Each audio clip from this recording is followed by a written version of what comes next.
Okay, welcome to a Spy Cops Info podcast video thing with loads of guests. We're going to do, previously I used to do like a daily recap of each day of hearings at the undercover policing inquiry. Stopped doing that, so this is the weekly recap,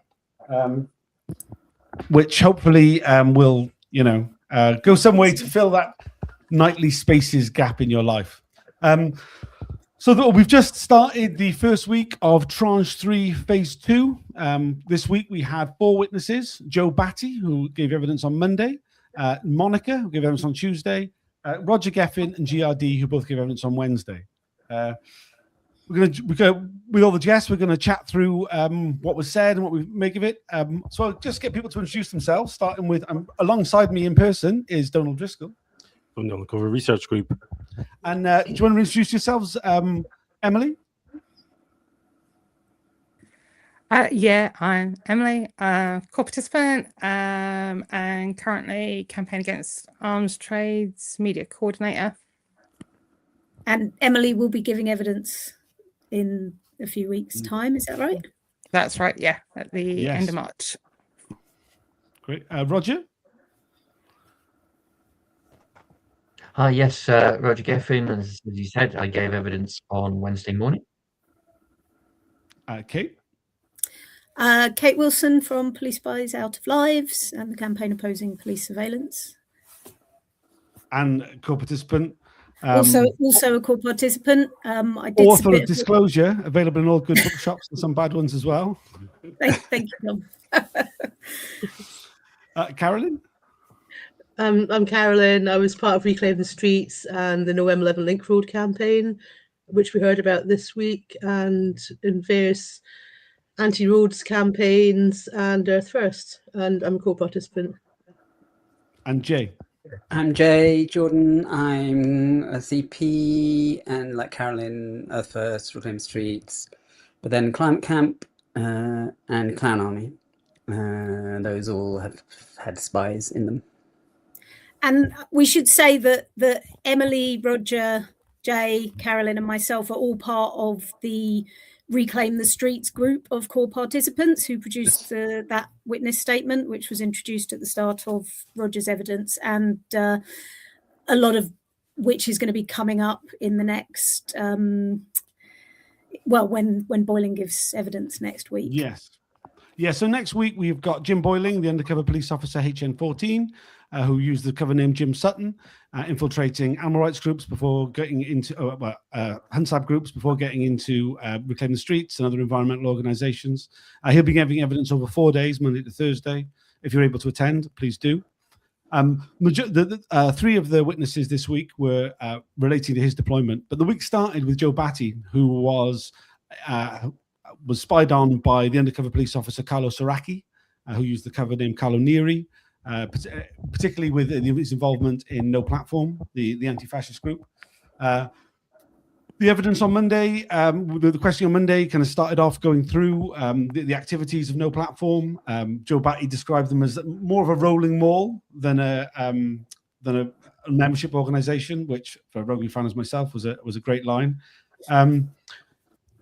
He went through, kind of a lot of the activities of the Away Team, which is the Socialist Party's stewarding group against deployed against fascists, as well as No Platform, the explicitly anti-fascist network. He was asked about his stewarding of various demonstrations. He was very clear to kind of point out that that No Platform wasn't some sort of underground organization like the Bader-Meinhof gang.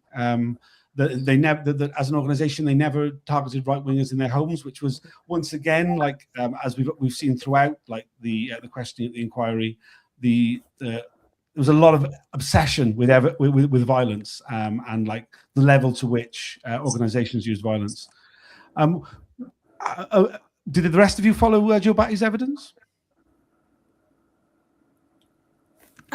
I wasn't able to follow it on Monday. I've kind of followed some of the stuff that came up around it, and I think we're going to be hearing a lot more about Carlo Soracchi's deployment. Carlo Soracchi himself will be giving evidence coming up, and there's a number of other civilian witnesses. Joe Batty kind of appeared slightly out of sequence in the witness thing, and I think some of the issues that the inquiry is particularly interested in. I mean, first of all, Soracchi had a bunch of relationships while he was undercover, and there's, I think, 2 women appearing who he deceived. He deceived 3 women, Lindsay, who will be giving evidence, and Don McLean. Joe Batty knew both of them, was friends with both. He talked actually about how a lot of the conversations he had with Carlo Soracchi as they spent time in Ironmonger's Row steam baths on a Saturday morning were related to the way he felt that Carlo's treatment of Lindsay as a partner left a fair bit to be desired, shall we say. He talked about the night that on New Year's Eve where Carlo Soracchi had proposed to Donna McLean, which he essentially appeared to use as a cover for the same night he incited members of the group to go round to a nearby charity shop, which he claimed was owned by an Italian fascist, to attack the premises.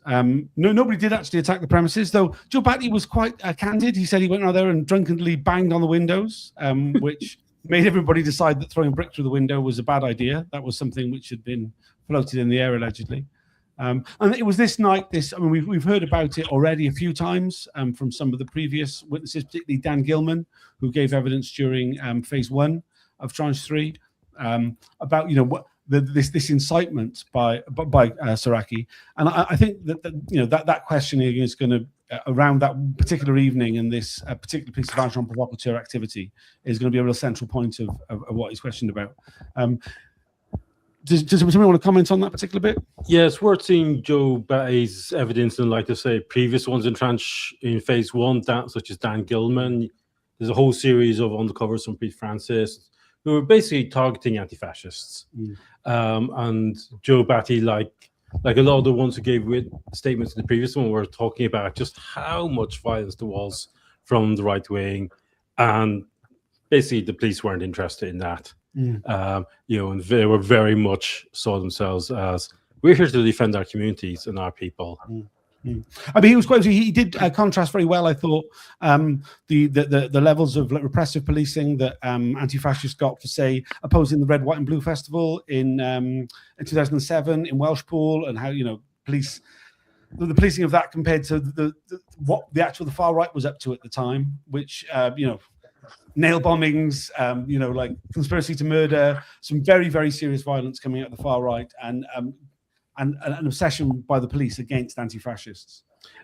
Basically, spent all the time down the pub. Yeah, an incredibly large amount of drinking. I mean, actually, not just the pub, but also a lot of homemade booze, by the sound of it. Yes, and absinthe, and grappa, yeah. And I mean, Joe Batty was really candid about that. There was some of the reports by Carlo Soracchi said, after a night of a few quiet pints, and he was like, a few quiet pints, we were doing shots of absinthe.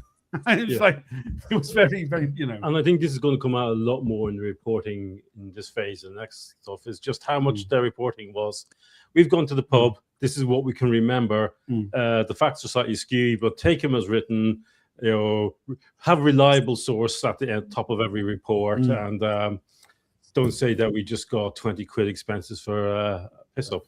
I mean, there were some particularly disturbing things that we heard a lot of information about the attack by the National Front against an Irish community meeting in the Cock Tavern, where anti-fascists managed to disrupt the fascist demonstration, and then we got arrested. The details that they gave then ended up in the Flag publication, which was the National Front journal of the time. And this isn't the first time we've heard of collusion between the police and the far right. We heard very similar stories from Mark Metcalf, with his details, that his incorrect details the police had taken for him, that ended up in the Combat 18 publication. And we'll see this in Boiling, with people's details ending up in the front page of the newspaper.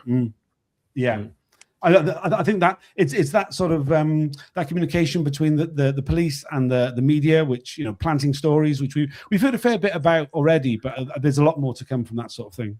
Yeah, it's going to be quite a big theme, I think, in this tranche. Although it's always hard to tell which areas the inquiry is going to focus on, but certainly in the evidence that is being submitted to this tranche by civilian witnesses, there's a lot of this correlation between information that only the police have or information. I mean, it's particularly stark when you get these errors in police reporting, which are then transposed, and it's like, well, you know, that was a mistake, that wasn't true, and if that is being transposed into the media reporting, then it's because they've got it from the police who had the incorrect information. Yeah. Listening to Joe Batty, like many of the other civilian witnesses we've heard from, always reminds me of the value of having our voices heard by this inquiry, because we're able to explain things to Mitting and his legal team that they otherwise would not understand at all, because they have no lived experience of these sort of situations.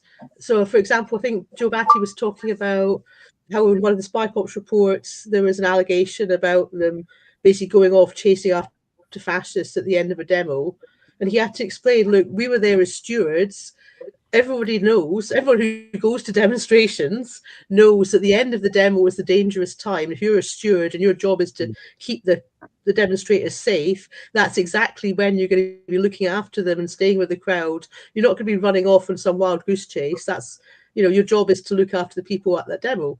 And I'm assuming that Mitting has never been on a demonstration. I'm assuming a lot of the lawyers and the inquiry have not been at demonstrations. If we weren't there to explain this stuff to them, there's a real danger they would take the spy cops reports at face value and assume that flawed version of events was true. And I think a really powerful moment. Oh, sorry. I was just going to say, like, yeah. A really powerful moment in Joe Batty's evidence about that was at Welling, where he was part of a stewards group for a bunch of students that come up from Kent, and they weren't involved at the front where the police were fighting, but the sheer weight of numbers because of the police charge pushed his group so hard against the church wall that he actually collapsed the wall. You know, it's that sort of really, you know, this is the impact of a police charge. It's basically crushing students to the point where our church wall falls down. So, what were you saying, Emily? Oh, yes. No, it was that point about sort of violence and how sort of Mitting sort of views us, and this sort of desire of the SDS to paint everyone as violent, that conveniently forgets that we have the right to self-defense, and that when our communities and ourselves are under attack, we have the right to use reasonable force to fight that, and that is lawful, like morally, legally, in terms of everything. And it's so important that we get the voice to say that. And we know that the police aren't going to protect us or our communities, and we're not looking to them to protect us. But we've seen with this inquiry the collusion. We've seen how little they've targeted the far right. And again, with so many issues that this inquiry is bringing up, I think it's really important to bring them back to the present day, because we're still seeing those same issues in policing today. At the moment, we've got an incredibly repressive policing operation going on against anti-fascists. We've seen the violence that the far right are committing on the streets, but yet again, it's the anti-fascists that are being targeted, and those same narratives are still being perpetrated by the cops. And this hasn't gone away because it's around this issue of political policing. It's so important that we keep that at the fore of what we're thinking about as well. Yep. Yeah, absolutely key. And I mean, I think that's really, like, we can't emphasize enough that, you know, self-defense is no offense, and like self-defense against fascism, sometimes, you know, you've got to get your first tackle in early, even if it's late. You know what I mean?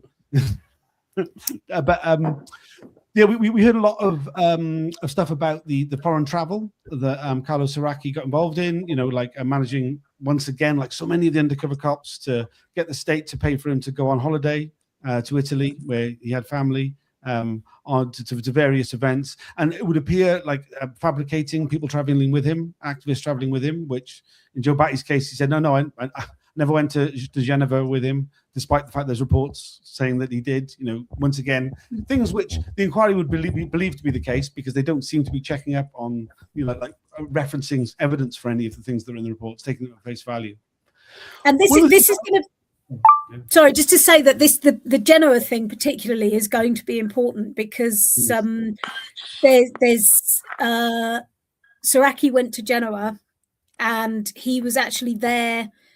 He witnessed the Italian police attack on the Diaz school. Oh, really? Wow. Yes, and there's a big question because the British government actually made a statement very shortly after that, supporting the Italian police, along the lines of they had a difficult job to do, and I'm sure that they executed it well. And obviously, eventually, after years of legal battles, it came out like that it was an absolute atrocity what happened there. And there's a big question mark over the extent to which Soracchi's intelligence fed into that response from, I don't know if it was the Home Secretary or the Foreign Office in the UK, but the extent to which the political policing by Special Branch was actually feeding into kind of higher level political statements at an international level like that. So the presence, I mean, Soracchi wasn't the only UK undercover cop who was in Genoa. Rod Richardson was also there, and I think Simon Wellings may have gone as well. And Mark Hogbin, Mark Go on, Hogbin, the corporate spy, was also there. Oh, really? Wow. Right. And Amnesty International said it was the biggest human rights violation since the Second World War at the time in Europe. Yeah. And I was there too. I was in the school. Oh gosh. All right. With my son, but that's a long story. Yeah, heavy. One of the things that also came out of Joe Batty's questioning was around as so many of the undercover officers, as part of his exfiltration strategy, Carlo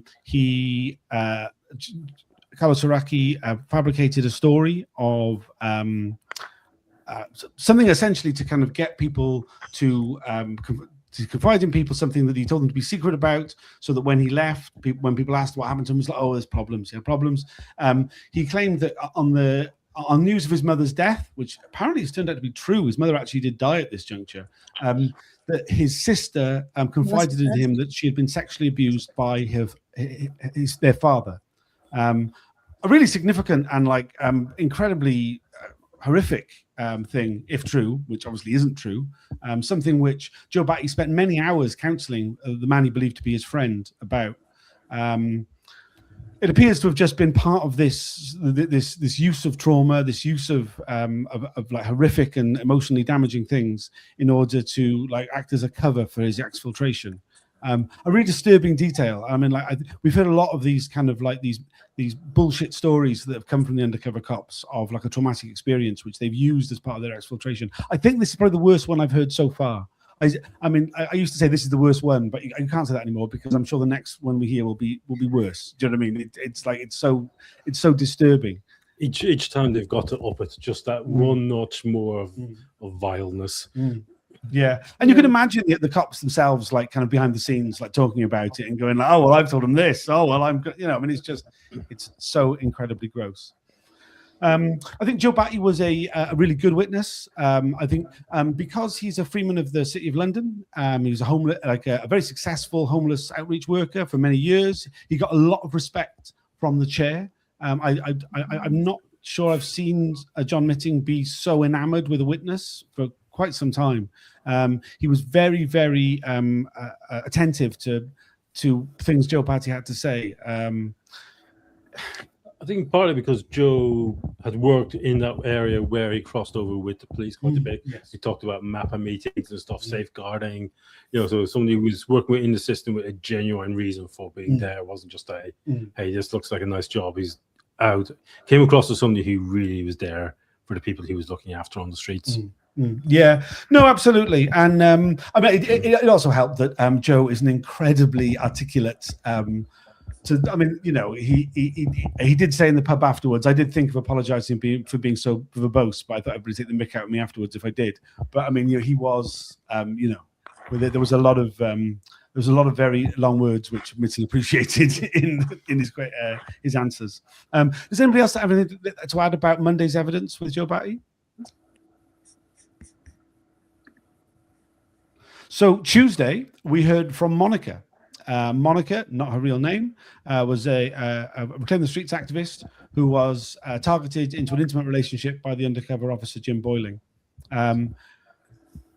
We started off the day with a reporting restriction order being put in place for some background from Monica about her personal life, which explains, I think, quite. I mean, what part of the reason why she was so traumatized. I mean, we can't go into the details of it, but I think it's very.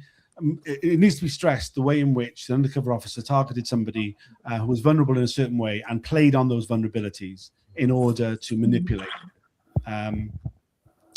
Yeah, I mean, did other people follow the evidence of Monica? Yep. Yeah, I mean, so I mean, she was active with Reclaim the Streets. She explained that she was much more of a foot soldier, as she put it, in Reclaim the Streets actions, though she was an organizer in some cases. But there was a lot of questions asked of her of particular events around the organizing, which Boyling had put in his reports. She was like, I just wouldn't know. I was just turning up on the day for these sort of things. But she was active in Reclaim the Streets. I would say the most sort of like remarkable and like memorable part of the day was an accident by the deputy counsel to the inquiry who was doing the questionings, Sarah Hemingway, where she put up a report, the wrong report, as often is the case at the inquiry. This was the report about the March for Social Justice from 1997, which was the Liverpool Dockers Reclaim the Streets action, and it was the plan of what was meant to happen that day, which didn't go ahead. Perhaps somebody, if somebody else, I'll just go through the story and perhaps explain the detail of it, but it didn't go ahead, and there was instead a street party in Trafalgar Square, and it was that night when Monica was embarked on an intimate relationship with Jim Boyling. Now, I think it's really significant to say that this report like kind of sets the scene for what happened that evening. The inquiry had this document. They disclosed it to a number of other people. They had not disclosed it to Monica. Her first time seeing this report was during the questioning. She asked for it to be left on screen because it was just going to be taken down because it was the wrong one to put up. And she gave a really very powerful emotional response to what we lost. I mean, what we lost that day, but also she kind of connected it, I think, very articulately to what we've lost over the last 30 years with the triumph of neoliberalism and what our movement could have been able to achieve if it hadn't been subject to the repression of the likes of the undercover officers. I mean, it was other people who saw that incredibly powerful. Yes, Yeah. so it's important just to say, as part of the narrative, before we kind of comment on her response, you said that it didn't go ahead. I think it's really important to say it was thwarted on the basis of the intelligence that Boyling had provided, and that the police had chosen to thwart that plan. They had obviously had an internal debate, and I was able to bring this up the following day. They'd obviously had an internal debate where they could have allowed it to go ahead, the alternative plan, which was to go to the empty former building of the Department of Environment, and they contemplated allowing it to go ahead, and they chose not to. They chose to divert us into our plan B, which was to end up with a street party in Trafalgar Square, despite their own intelligence saying there was a greater likelihood of disorder. So that's, I think, important context for Monica's reaction to learning about the plan that Jim Boyling had foiled on the day that their relationship started. I think that's important context. Yeah. Also, want to address the thing about... Just quickly, Roger, your sound is getting a little bit of feedback. I don't know if there's any way you could alter that at all. It's saturating. It's distorting a bit. I don't know if you can turn the mic volume down a bit. Sorry, Carolyn. Yes, I think you mentioned something about it being an accident that this came up on screen. I mean, it's not an accident on the part of the inquiry that Monica hadn't had this disclosure. It was the deliberate choice on their part not to share the same disclosure with us that the rest of RTS core participants got. And that's because either they're incompetent or they're stupid. But one of the two, like she has said very clearly in her witness statement that she was involved and part of Reclaim the Streets, just like all of the rest of us who contributed towards the Reclaim the Streets joint statement. We were all given disclosure as a group, but that wasn't the stuff that was shared with us was not shared with Monica. And that wasn't the first time in the hearing when she said, hang on, I haven't seen this document before. There was an earlier one to do with an action at Pinkerton's and the security guards that had been doing work for the Newbury bypass, where it mentioned Road Alert. And she said, hang on, I haven't seen this before. And then there's another one that mentioned Liverpool Dockers, also mentioned Advanced Party, Freedom Network, and a bunch of other groups. And she hadn't seen that before. It happened to Joe Batty as well. Yeah. So it's happened. This isn't accidental. Yeah, and it's a massive problem because even those of us who've had some disclosure to do with Reclaim the Streets know that we haven't seen everything either. And although in some cases it seems that we've been only disclosed things because it's got our individual names on, there's other situations and other documents that we know of now that have got our names on that were not shown to us as well. So it's a bit of a mess, and it's because this inquiry is not doing its job very well. I'm sure everyone else has got stuff to say about this. Okay. I mean, I think there's so much to say about this document and about this incident. I mean, first of all, as Carolyn said, we had, as Reclaim the Streets, seen that document and other documents around the events of the March for Social Justice. And I think the political significance of the way that policed is really big. I mean, the March for Social Justice and the joining up between Reclaim the Streets and the Liverpool Dockers strike was an incredibly significant political moment in the sense that it was kind of green and red. It was the environmentalists and the workers' struggle coming together. And black. Green, red, and black. Yes. Don't remember the black. Don't forget the anarchists. But you know, in terms of the state's reaction to it, the plan that was on that document that Monica saw and her reaction to it, I was so moved by her reaction to it because it was just so genuine, and she read the plan and she was angry. She was viscerally angry because she said, look at that, read that. That is beautiful and that should have happened. And they sent undercover police and they chose to stop it. And the plan was to take the demonstration to an empty building, occupy the building, and hold several days, I think 2 or 3 days, of workshops and discussions about this coming together of environmentalists and anarchists and workers' struggles. And the police essentially decided on that day that they would rather have a riot with all of the negative press coverage and fear and traumatization that creates than have that political coming together of movements over a couple of days. So, and I think it really exposes the political nature of this. It was not, not only was it not about stopping disorder, but actually given the choice between a political space of discussion and people mobilizing and organizing or a riot, the police chose a riot. Well, That's it can. what intelligence shows. And it comes down all the time to, the state, when we start to provide some kind of glimpse of a kind of prefigurative, some kind of alternatives to and the whole idea was it was providing alternatives. It was on the eve of the general election. It was pretty clear that Tony Blair was going to win, that the Labour Party was going to come in, and they were going to become a massively neoliberal Labour Party. I mean, look what's happened. And so it was all the social justice movements and the ecological movements and the direct action movements. And it's also in the wake of the criminal justice bill. So you've got the kind of party crowd. So it's a real composition, a really super interesting composition. And so, as you were saying, it was a super dangerous moment. But what's also dangerous is that, we have to be seen as the kind of demon violent anarchists who have no proposition, or communists or ecologists. And they also, so that also means breaking the communication. So basically the night before, Roger, me, and someone else, we had spent weeks and weeks and weeks producing a kind of spoof newspaper, which was a spoof Evening Standard that looked exactly like the Evening Standard, was printed on newsprint.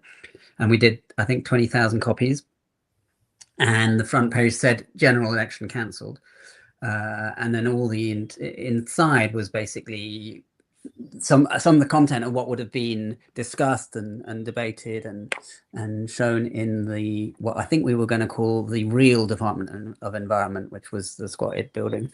And so they came and they arrested us as soon as we got out of the van and started piling out the newspapers out of the van, and took away 20,000 newspapers, which were going to be the night before distributed to all the commuters. And so, people would see what we were about.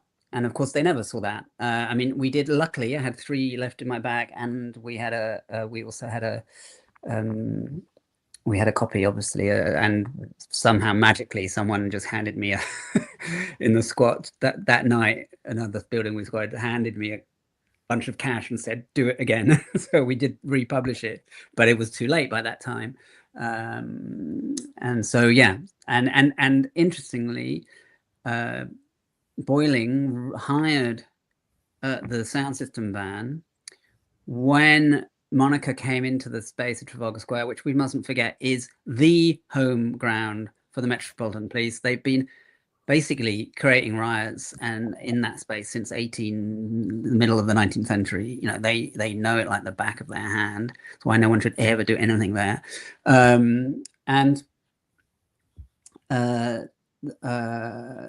She met him there, and he was worried about getting the van out because the van was hired by him. What is interesting is the van then went out that night, and the headlines were activists on, I can't remember the exact wording, but it was basically attempted murder charges. So the headlines in the evening paper that night was attempted murder charges because the van had gone through a police line. What Jim's role in that, we don't really know, but in terms of a kind of them taking control of the storytelling, and that's what the British police are really fucking good at. They're much better than the French police. I live in France; they just do pure violence. The English police have learnt their Foucault. They know that actually you stop social movements through fucking with people's heads and storytelling and press and infiltration and trust, and it's a psychological battle and a legal battle, not a street battle. Well, we should be clear sorry, go on. I was thinking we should be clear with people, just so it's clear what the plan was. And the extra beauty of it was the building that was going to be squatted or occupied for the weekend was the former offices of the Department of the Environment, which had been vacated, was sitting there empty, a prime target for squatters, but especially for this and especially for RTS to say, look, we've got an alternative, and we're the alternative Department of the Environment. And I think this is part of the.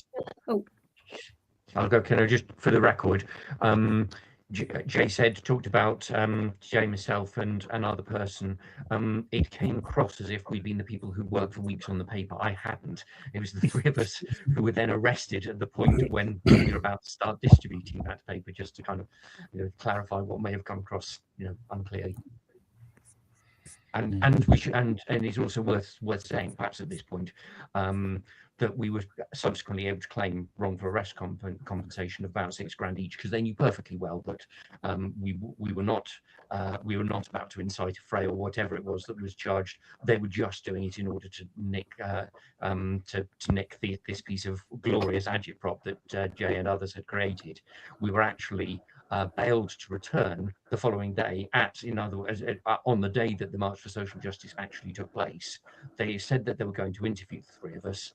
They then kept us all day waiting for this person who was supposed to interview us to turn up, only actually interviewed us and released us from that police station after Trafalgar Square had been cordoned off. We now know from Boyling's evidence that he was aggrieved that as he himself said, the wrong people had been arrested, and therefore gained this £6,000 wrongful arrest compensation each. What's not clear is how did that happen? What was this some police intelligence failure? But it is pretty clear that they only turned up and arrested the three of us in order to stop that agitprop getting out, not for any legitimate policing purpose of preventing disorder. They were preventing glorious agitprop from getting out. But sorry, that's just to put the record straight on that. It's perhaps just worth going back to Monica a bit before we jump onto our home story, as it were.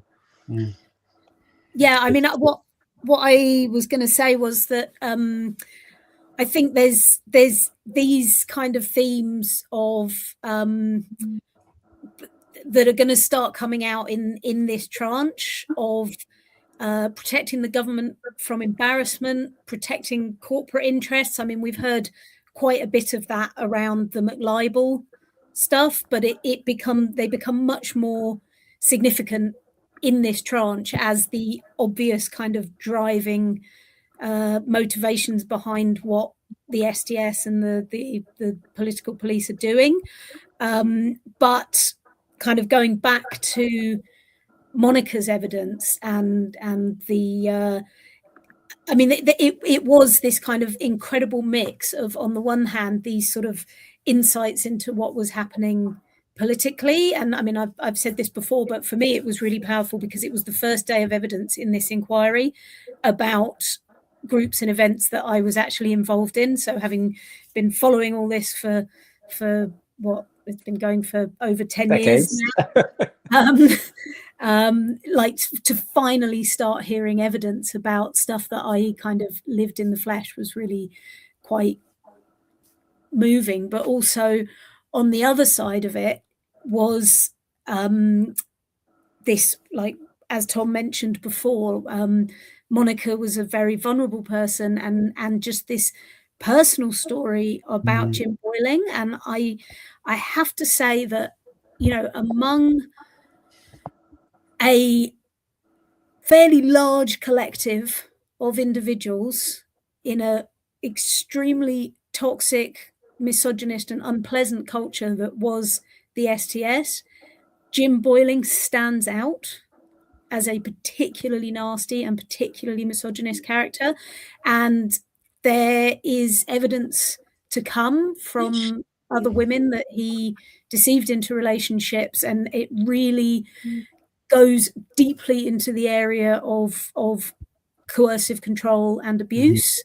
And I was quite struck hearing Monica's evidence to really see evidence of that, and evidence of his nastiness, and evidence of the coercive control really quite early on in his deployment. I mean, we, as Category H, which is the women who were deceived into relationships, we have made submissions to the inquiry about the dangers of this process of putting these men undercover, giving them a mask, giving them an identity, telling them no one will ever know what they did, and also taking them away from the family and social and all the constraints that kind of keep us acting like decent people because we care what other people think about us, taking people out of that context, putting them undercover and allowing them to essentially live out their fantasies, and how that creates monsters. And I think, you know, that analysis, when you look at Jim Boyling, just how quickly and how early on those kind of tendencies start coming out. And yeah, I've lost my thread with the horror of it all, frankly, but totally understandable. It's so clear. I mean, also, I mean, to be honest, I was really lucky. I never built any friendships with any of the undercovers because they were all macho wankers, and I really didn't like them. And the only reason I trusted them was because they were with really cool women. you know, and so it's so obvious that they were just, you know, I mean, that it was also, you know, it was so much a kind of way of being trusted, actually, and yeah, I mean, and especially him, he was just, yeah, he was. I mean, this I think some of the stuff that we heard in terms of the questioning really reflected that. There was a lot of questions for Monica about monogamy, whether it was a polyamorous relationship. She was asked those kind of questions quite a few times. There were claims from Jim Boyling that she was seeing other men. She was quite clear that as far as she was concerned, it was a monogamous relationship. The other men that he refers to just happened to be friends of hers, that she wasn't in any other relationships. There was a really, it was quite distasteful, really, a lot of that line of questioning that was kind of, I think she really well, like she dismissed it incredibly well. But I think that I mean, the reason it was being asked was because so much of what Boyling has said in his written statement around this relationship is to suggest that somehow there was different rules apply when it comes to having sexual relationships with people, with women in activist groups. That there's a different sort of sexual morality, and that to excuse his appalling behaviour. Yeah, basically trying to blame us. Yeah. I mean, I think there's the inquiry is in a slightly difficult position with this, because they are supposed to be it's supposed to be a relatively neutral process, and they are required to put questions to us that are posed by the police to some extent, in the same way that we look at the evidence and we pose questions to the officer.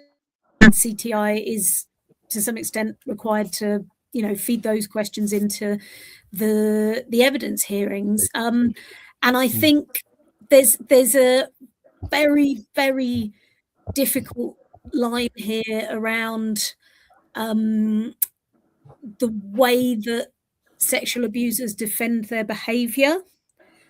And I don't think the inquiry, I'm gonna be polite and say I don't think they always get it right.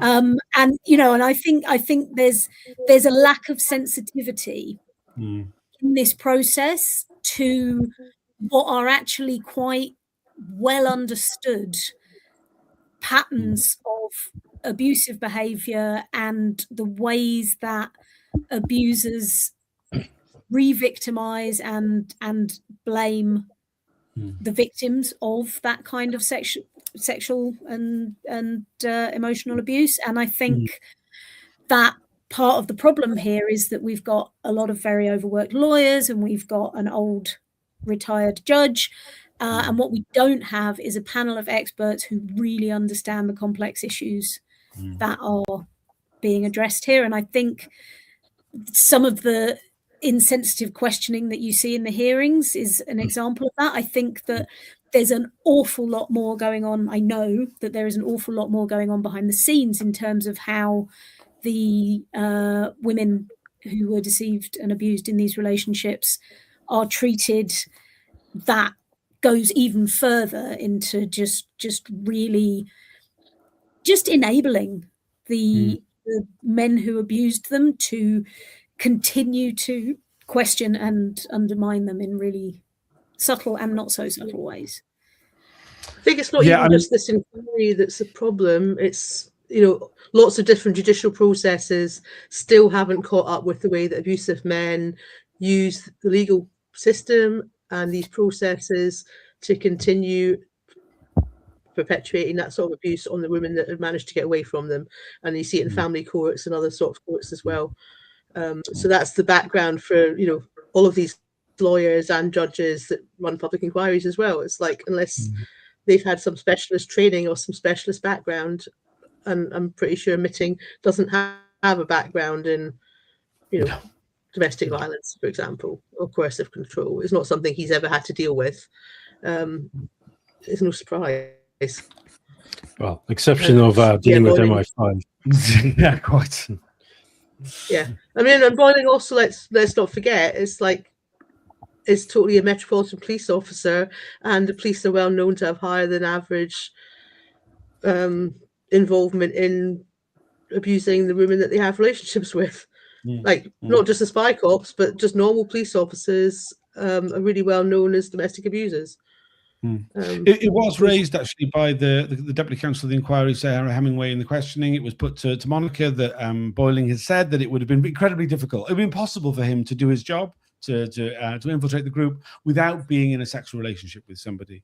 This is something that we've heard again and again. We heard it from Mark Jenner before Christmas, who said that it wouldn't be possible to do the job without the level of sexual abuse that he perpetuated. I think Monica took a very powerful takedown of that. So it'd be a really good idea if the society decides that we really do need to infiltrate people who are trying to make the world a better place. It'd be a really good idea not to have sex with them whilst doing so. I mean, it's just as simple as that, really. And there was this whole thing about the single men not being trusted. If you're a single man in these meetings, you're like, there were loads of fucking single men in this meeting. Donald? Just to go back to something you said slightly earlier, is like it's called a public inquiry. The question is for one person only. It's for Mitting. All the questions are for his ears. He's somebody. He's almost 80. Doesn't have this lived experience. So this is the disconnect. We talk about public inquiry, and really it's him. It's simply for him. This is a fundamentally structural problem with all these processes.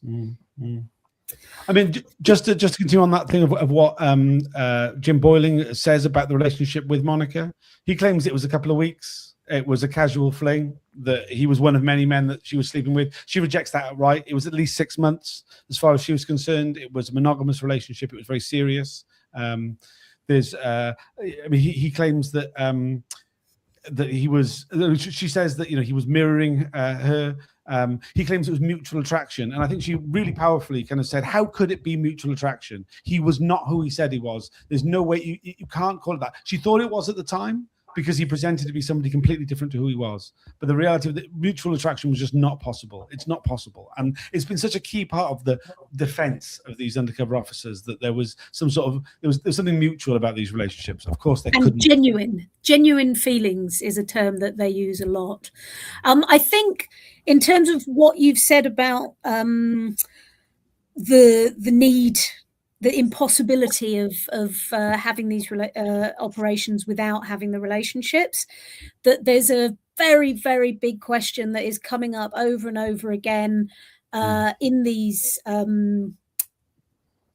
in the evidence about the officers in this tranche, and it is about the role of their manager and head of the unit at the time, Bob Lambert, and the other officers like HN1, who went by the cover name of Matt Rayner, and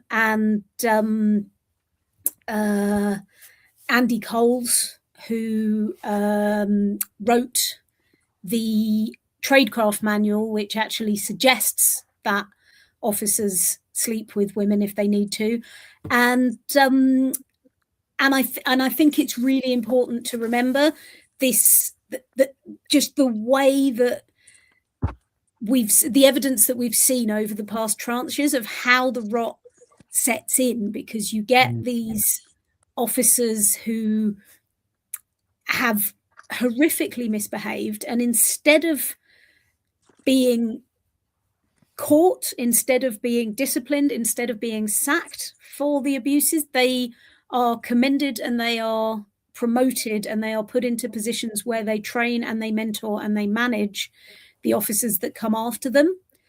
And it's quite clear that by this period in the tranche 3, by this tranche 3 period that we're looking at now, the general understanding within the unit was that this was how it was done.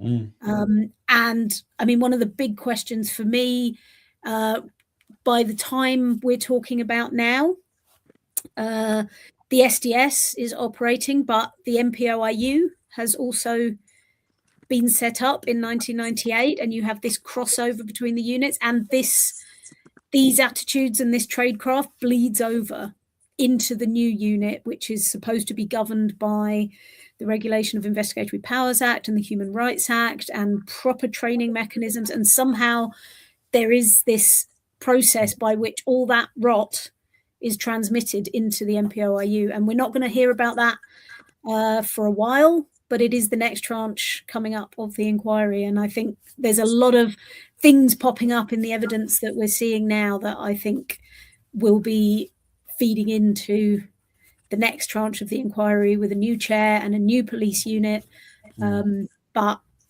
quite a lot more of the same. Yeah. I think there's also like something really interesting, for example, with HM3, Jason Bishop, who directly took over from Boyling and took over some of the roles that Boyling played in RTS, and he didn't have a sexual relationship, and that just blows their crass awful excuses that they needed to have these relationships to gain credibility out of the water. And I think that again is something that really needs to be drawn out, because they've just been relying on this over and over and over again, but then they deploy officers that don't. Also, just like related to that MPOU point, because for those of us in this tranche, we're dealing with an impossible situation where we haven't actually had all the disclosure from that period of time. So like for several of us here, we were being spied on by both units simultaneously, but because of the way it's divided up, like my witness statement is written just on the SDS, but I'm missing all those other officers who were also spying on me. So it's impossible to give a full account and actually answer the evidence properly because we're not getting it. Yeah, there was a whole bunch more questions put to Monica about the relationship with Boyling. She talked about the contempt he seemed to have for her, about how antagonistic he was towards feminism. She talks about there's a lot of his reports shown where he claimed that there was like division that existed within the Reclaim the Streets group. Something we've seen throughout from undercover officers is like an attempt to like expose like divisions within the group, like looking in the intelligence reports, like showing ways in which wedges could be driven between people in order to undermine and discredit and destroy groups. Well, it's something we've seen numerous reports doing similar things. There's a lot of that in Jim Boyling's reports. And Monica was quite clear she didn't recognize it. She just didn't recognize the way it was being talked about. Though there may have been disagreements that existed, the way in which he talked about there being like this core group and this other group, she said, well, it just wasn't like that. There was a lot more nuance to it than what he sort of he made out. She talked as well about, she was asked about the way the relationship between them ended. It was quite disturbing sort of selection of questions around the end of the relationship and the fact that Jim Boyling essentially emotionally manipulated her into having sex with him again. A really unpleasant thing where she talked about, well, he really wanted it, I didn't, but I did it because he wanted to, and how that made her feel. Not for the first time, it was really uncomfortable to hear the evidence in the inquiry. I mean, there are no words really to describe just how disturbing and like despicable these undercover officers behave towards women. Yeah, and she said herself that what really stuck out for her was how many snidey comments he managed to put into the reports that she's seen. And she believed that not only did he view her with contempt, but generally saw himself as superior to everyone. And GRD And said really that GRD said when they were having kind of matey chats together, he was really pushing the bitching about activists all the time to GRD. And it's not just Boyling on this one. It's other undercovers you see in their report. There's a escalation of just how nasty. We're all referred to as wearies, and like now the managers are using that term, but you really see that coming up as a much stronger topic. Yeah. There's I mean, we can't talk too much about the officers that we haven't had the evidence published yet, but it's definitely something that starts coming out more and more.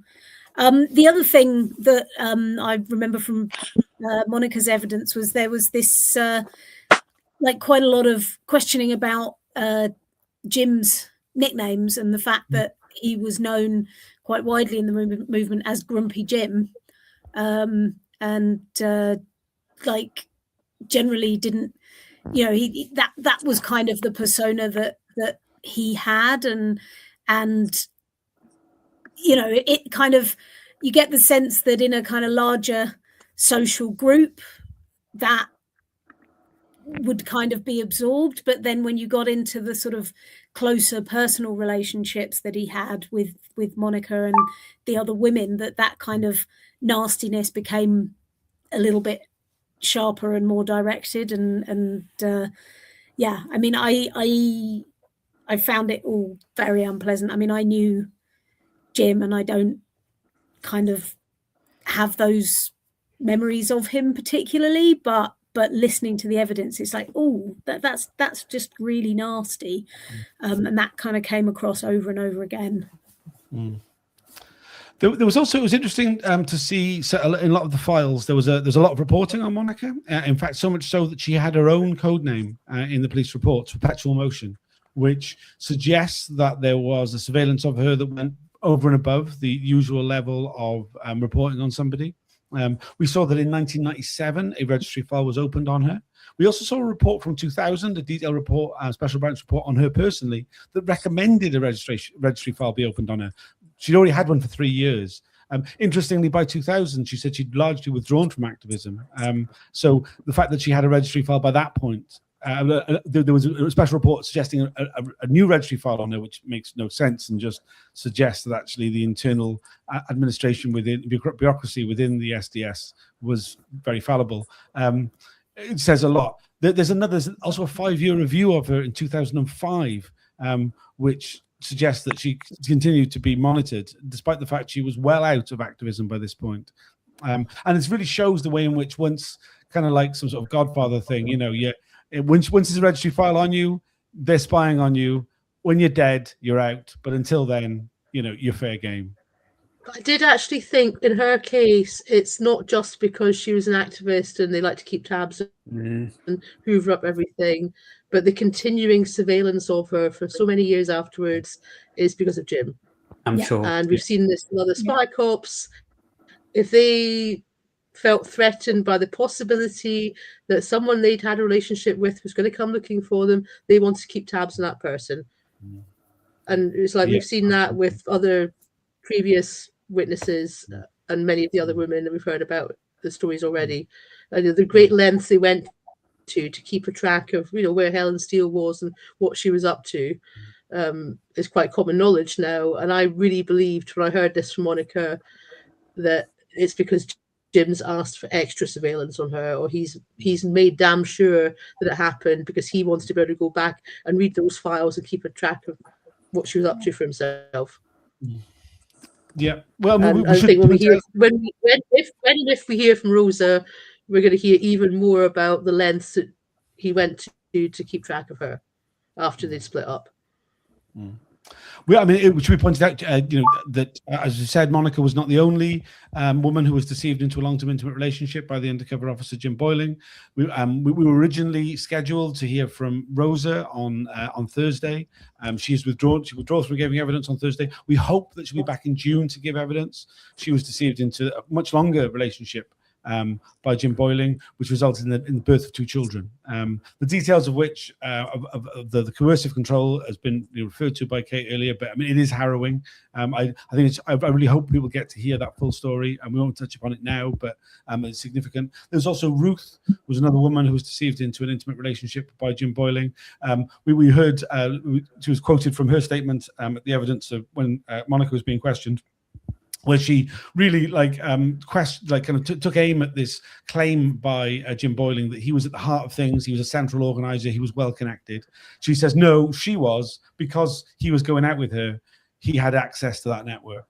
And that really speaks to something Jay said earlier about the way in which the use of women, there's all sorts of reasons why the undercover officers use women, but not least among them is because they were activists and they had connections, and it furthered their legend, not just their legend, but their ability to be part of these networks.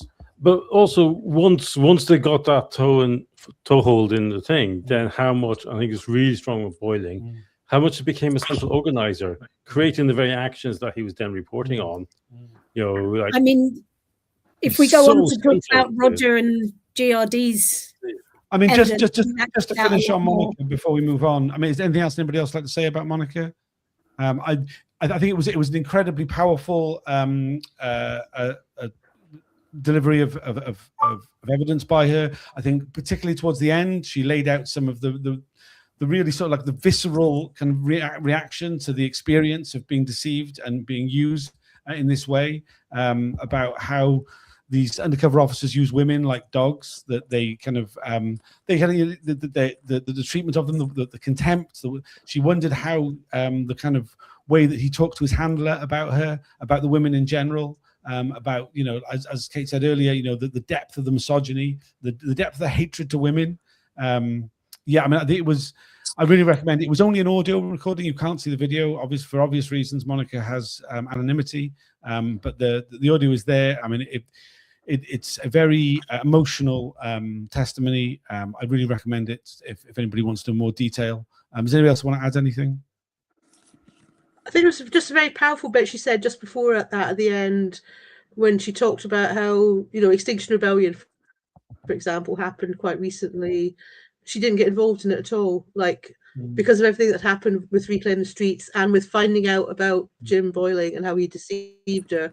She did not feel able to get involved in activism that otherwise would have been really dear to her heart.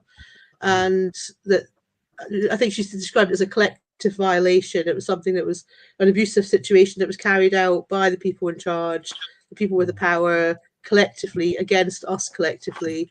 It also talked a lot about how utterly heartbroken she was at the state of the planet and feeling like she didn't have a voice, she wasn't being listened to, there was no way to affect any kind of change at all. And she felt that without any voice, without any power, all she could do was pick up litter and grow vegetables. And I'm sure those words resonate with plenty of people that had been really involved in activism in the past and maybe aren't so involved now. And I think we need to recognise that the Spy Cops had a huge impact on Earth First and our entire movement. And a lot of people individually, not just the women who were deceived, but a lot more of the people around them in those networks. Yeah, that can't be underlined enough. For every one of us who is following the inquiry closely, we all represent dozens and dozens of people who are our comrades, who experienced the same things as we did, who aren't able to follow the proceedings, who have dropped out of activism, who feel so damaged by the experience that they're not able to engage in politics anymore. So, Jay. No, I was saying, and I feel that maybe it's something that we don't talk enough about in these public spaces, but maybe I've been on the edges, so not. But I don't know. I think that deep effect on us all is something that feels to me that it hasn't enough come out, actually. But I think part of the reason for that is that we don't want to. I think most of us don't feel comfortable with our sort of victimhood in this sort of thing, and you know, kind of, yeah, it's just it's not part of our sort of like our vocabulary when it comes to talking about these things in such a way. But I mean, it can't be stressed enough, really. And I think that it also speaks to something generally. I mean, there's so many people who engage with activism on a very short period of time, maybe just attend a certain demonstration, have a traumatic experience at the hands of the police, and don't engage again. It's a tactic the police use on purpose to alienate people from the idea of taking action. And it's one of the things. It's one of the things that I kind of want to bring out of the inquiry is this deliberate tactic of breaking people's mental health. And it's something I've done a lot of work on sort of generally in sort of other areas of my life in policing campaigns, because when we talk about harassment policing, even like what the uniformed officers did, we're talking about a strategy of policing that is designed to break people's mental health. That is the very purpose of those policing operations. If you talk about harassment policing, what are you saying you are prepared to do to people's mental health to stop them exercising their right to protest? And we talk about parity of esteem with mental health and physical health in terms of health services. We don't apply that to policing. Like, we know the police go and beat the shit out of people. We know that's something that they do. They brutalize people. But it's not a deliberate tactic in the same way that harassment is, in the same way that deliberately breaking people's mental health is. And, you know, as someone who's had 2 breakdowns as a result of policing, I think it's so important to be talking about it in those terms, that when they use terms like harassment policing, when they say, like when the SDS say that they're targeting uniformed officers to harass people because of their intelligence, that is what they are saying, that is what they are trying to do, and that is deliberate, and that is abhorrent. I mean, they even used the word on the lead up to May Day as a whole campaign of, and they used the word harassment. They were, using that. It's something we'll see an awful lot more. Is this legitimate in their terms tactic of this? They call it disruption, but disruption is driving people out of the movement, basically. Disrupt, as well as destroying actions, it's also about personalized disruption of lives. And we will see stuff coming in the next branch of where that's deliberately written into the policing model. Just quickly before we move on to the Wednesday, there are 67 people watching right now. Please like, such a cheesy bit. Please like it. Please share this broadcast if you're able to. Please subscribe to wherever you're seeing this. Follow the coverage. Hashtag Spy Cops. You'll find it pretty much everywhere. If you're able to share it with friends, if you think there's anybody else who'd be interested, please share that around. It'll be great so we can see that 6 people have liked it so far. It'd be great to see that number go up. So on Wednesday we had 2 witnesses. Sorry? I'm just saying, will the recording be available on YouTube, presumably for people that didn't get to see it now? Yeah, that's always the case. Yeah, the videos once they're live, you can always watch them back. You can always watch them back. On the case, as I said at the beginning, I'll be cutting this bit out. I'll be cutting all this out. This is a podcast recording, an audio version. So if there's anything you want to say, don't use your hands because the audio is the one that I'll be distributing further and wider. But yeah, so please share if you're able to. Great, it's just 3 people have just liked based on that alone. Marvelous, thank you very much. Please, more of you do so. And there's 70 people watching now, so we've got 5 extra viewers just from me saying that. Isn't that great? Okay, so on the Wednesday we had 2 witnesses, GRD at the end of the day. But first, Roger Geffen, who is with us here today. So I mean, rather than me go through what was said, Roger, you gave evidence for just half a day, which felt like an incredibly short amount of time for the amount of detail and the impact of the infiltration on you and what you were involved with. How do you feel it went? Well, before I go into any length, is my microphone any better? Because I went off. It really isn't, I'm afraid. It is okay. Playing right up. I'll make my contribution. In that case, it's probably better if I make my contribution short. If it's painful to listen to, I've been having some problems with it. It comes and goes. Sometimes it's all right. Sometimes it's not. It's okay. I mean, you just sound a bit Darth Vader-y. Bit Darth Vader-y. All right. How did I feel it went? I felt it went all right. It was a strange thing because I put in a personal statement as well as contributing to the joint statement from some of us involved in Reclaim the Streets. I then ended up being the only person from the sort of Reclaim the Streets informal group who got called to give oral evidence, and therefore I was. Although we didn't choose to represent Reclaim the Streets, we can't. I didn't choose to represent even our small group from people who used to be involved in Reclaim the Streets. I can't, but that's effectively what I ended up having to do. So I had this sort of, sense of responsibility, but we had some really good discussions beforehand, and I think I want to also pay tribute to the legal team who really helped me kind of just make sure I was, very focused on what I most needed to do, and we did it. Just as a suggestion, I'm not sure. There's a lot of background. Maybe is your phone close to the microphone? Maybe sometimes that does cause interference. Also, there's a lot of beeping going on in the background. If somebody's got alerts on their phone, if they could switch them off or move them away from the. Sorry, that's me. I can't figure out how to. I mean, if you just throw it the other side of the room or something. No, it's the same computer that I'm working on. And if I turn the alerts off, it turns the mic off. I'll see what I can do. Yeah, so I mean, just to say on, we'll go into the detail of it, but Roger was being questioned by Len Paulson. Apparently has appeared before during tranche 1 of the inquiry, which I was there for. I was there for every day of it. I've been there every day of the entire inquiry. I don't remember him. I think it's fair to say he was the worst of the inquiry lawyers when it came to questioning. Incredibly rude on numerous occasions. Understandable that for the stenographers that he asked for the speech to be a bit slower. I mean, there's a common problem, nothing to really worry about. But then to constantly complain that the answers were too long, that there was too much detail, and nonsense, given that, you know, you are appearing there of your own volition, you're being asked questions, and then you're answering in a detailed manner. Open-ended questions at that. Very open-ended questions. Yeah.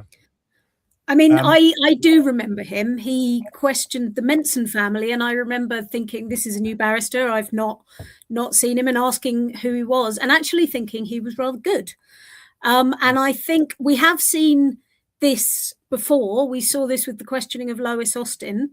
And I think it is basically what happens when you get barristers who are underprepared questioning witnesses who are extremely well prepared on the material that they are talking about. And we saw it with Lois, and we saw it with Roger, that the answers were, you know, maybe going to things that they'd planned to ask about later. And instead of being able to react to that and adapt their questioning, there was an irritation on the part of the barrister that, I don't want you to talk about that now. I want you to talk about it when I ask you about it. Otherwise, you're just going to throw me off. So I don't actually think it was Roger's fault. I think, and it probably, to be fair, was not the barrister's fault either, because frankly, we're all going into this extremely unprepared. We've already raised the issue of people being shown documents during their questioning that they haven't seen. There is a massive problem. Counsel to the inquiry raised it in their opening statement. There is a massive problem that the inquiry has gone ahead with these hearings without being able to have prepared the evidence. Obviously, with all the levels of secrecy and nonsense with this inquiry, it's not totally clear why they haven't prepared the evidence, but there isn't a hearing bundle. It's coming out in dribs and drabs. So it's not only that we haven't necessarily seen the evidence, but it's quite possible that counsel hadn't seen the evidence until very, very late in the day and didn't know what they were going to be asking. So I think we might be seeing a bit more of this, to be honest, of these irritable barristers, and we might have to raise it with them and say, like, you know, take a breath. We're all underprepared, and it's actually the inquiry's fault, not ours. Because yeah, I really got that impression, and I was shocked when the barrister did it with Lois, and it really felt similar, and it just felt like the barrister was underprepared for what they were doing. That fits, because I've been asking for, you know, the witnesses are all given the opportunity to have a pre-meet with the barrister, and when I asked about it, they said, "Do you really need to meet him a day or two beforehand? Won't, you know, 9 o'clock on the morning of the inquiry do? He's still preparing." So I think that really backs up that they were struggling with the fact that my statement, the joint Reclaim the Streets sort of core participant statements were only released even to other people involved in the inquiry very late on. And of course, my statement is now up on the inquiry website, so it's there in the public domain. But the joint Reclaim the Streets statement from those of us here still is not, and will not yet be appearing until after Jim Boyling has given his evidence. It won't be appearing until next Thursday. So, but yes, I think all of this speaks to the backs up Kate's point, that CTI is that they themselves are under all the same pressures. You know, everyone's seeing documents really late in the day. Lots and lots of documents came through very late in the day, and in the run up to sort of having to go and give this evidence. I mean, it would all be a lot more understandable if they didn't have a budget of many, many millions. But also, I think it's really important to say that, Roger, you were incredibly grounded and you dealt with it incredibly well. But actually, you know, if I were giving answers and the barrister basically kept interrupting me and irritably telling me that I was giving the wrong answer, I would be a basket case. You know, there would become a point where I'd just be like, I don't want to do this anymore. I'm obviously getting it wrong. I don't know what you want. And so I thought you dealt with it incredibly well. I was quite shocked. And I think that in terms of taking a trauma-informed approach to the questioning, that, you know, the two times that I've seen it happen, the witnesses did deal very well with it, and you know, both yourself and Lois were incredibly well prepared and knew very well what you were talking about and what you wanted to say. But you know, it could go really badly wrong if that happened with a witness who was less emotionally prepared to deal with it. I mean, you had the patience of Job, quite frankly, particularly when it came to the questions around violence, which by my count, there were 12 questions about violence, about the violence of Reclaim the Streets, about your violence, I suppose, which doesn't exist, but you know, the idea, I mean, one particular point was that you were asked, do you believe in the rule of law? And then there was a gotcha, but you supported people who broke the law. So therefore, I've undone you. I mean, it was just like incredibly childish, I think, as much as anything else, the way it was delivered, but also just boringly repetitive. These constant sort of insinuation that Reclaim the Streets was secretly violent, and I mean, and also there's something which, you know, reflected what was happening at the time in terms of the media coverage, in terms of the way in which the police tried to present Reclaim the Streets as if they were a violent organization or being infiltrated by those who were going to be violent. And I think you dealt with it incredibly well, but it must have been frustrating.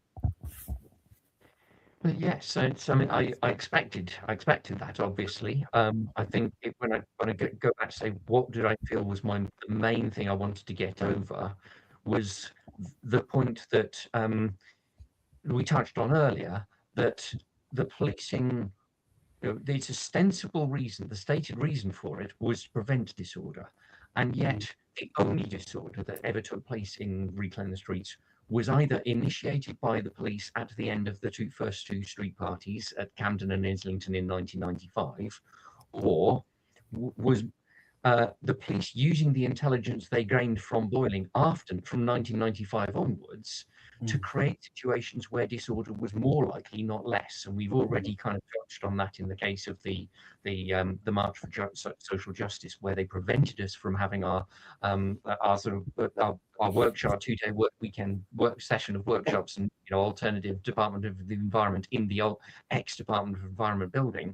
But the same happened with the Carnival Against Capitalism in 1999. So to the earlier point about what is the purpose of the policing, and Emily touched on breaking the spirits of people, and that is absolutely true, but I think it's worth highlighting several others, one of which is to stymie our ability to get our positive messages out, which goes to the point we were talking about earlier with the arresting 3 of us to prevent the evading standards from going out. And there was a later case where they also conducted a campaign of harassment. They specifically identified 10 people to have a campaign of harassment against, of which they knew that 3 were actively involved in. This is in the run-up to the May Day 2000 action, guerrilla gardening action, where we were just going to plant things in Parliament Square.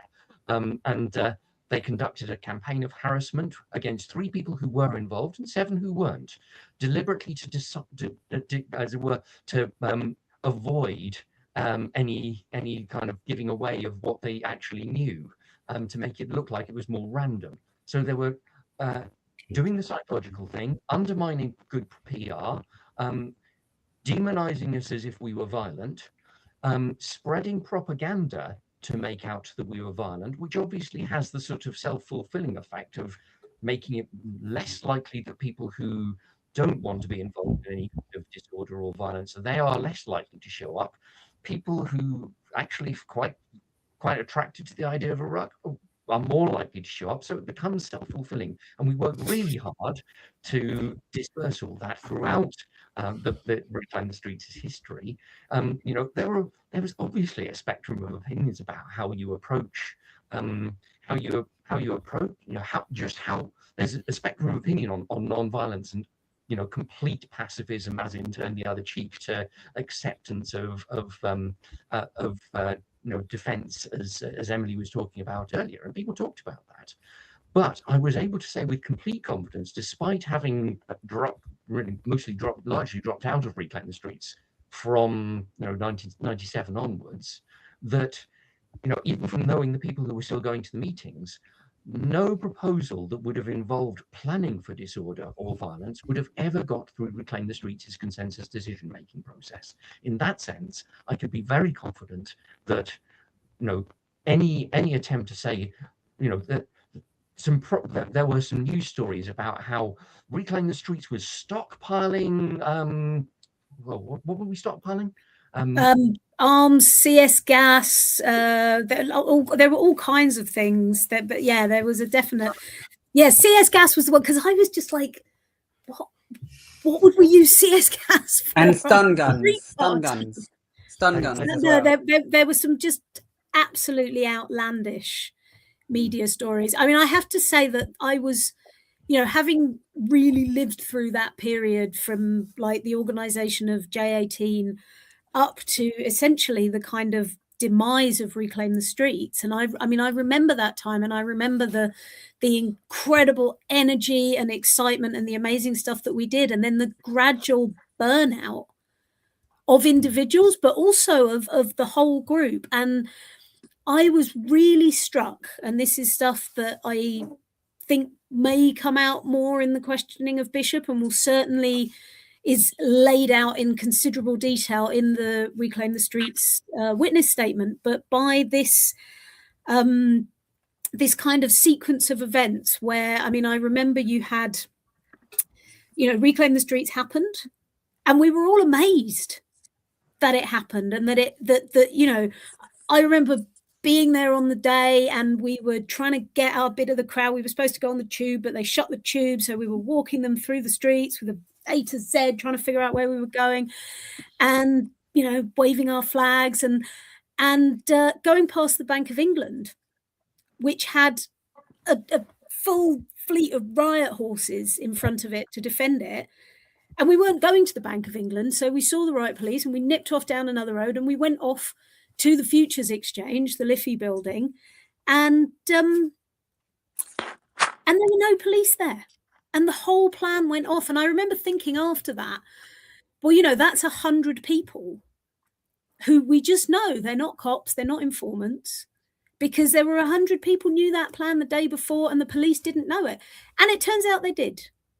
And that was the biggest shock for me when I found out that Jim Boyling had been an undercover police officer, was they knew the whole plan. They knew we were going to the Futures Exchange, and they didn't defend the Futures Exchange. And what's extraordinary is that we have a document. Am I allowed to say this? Someone who knows the shit. I don't know.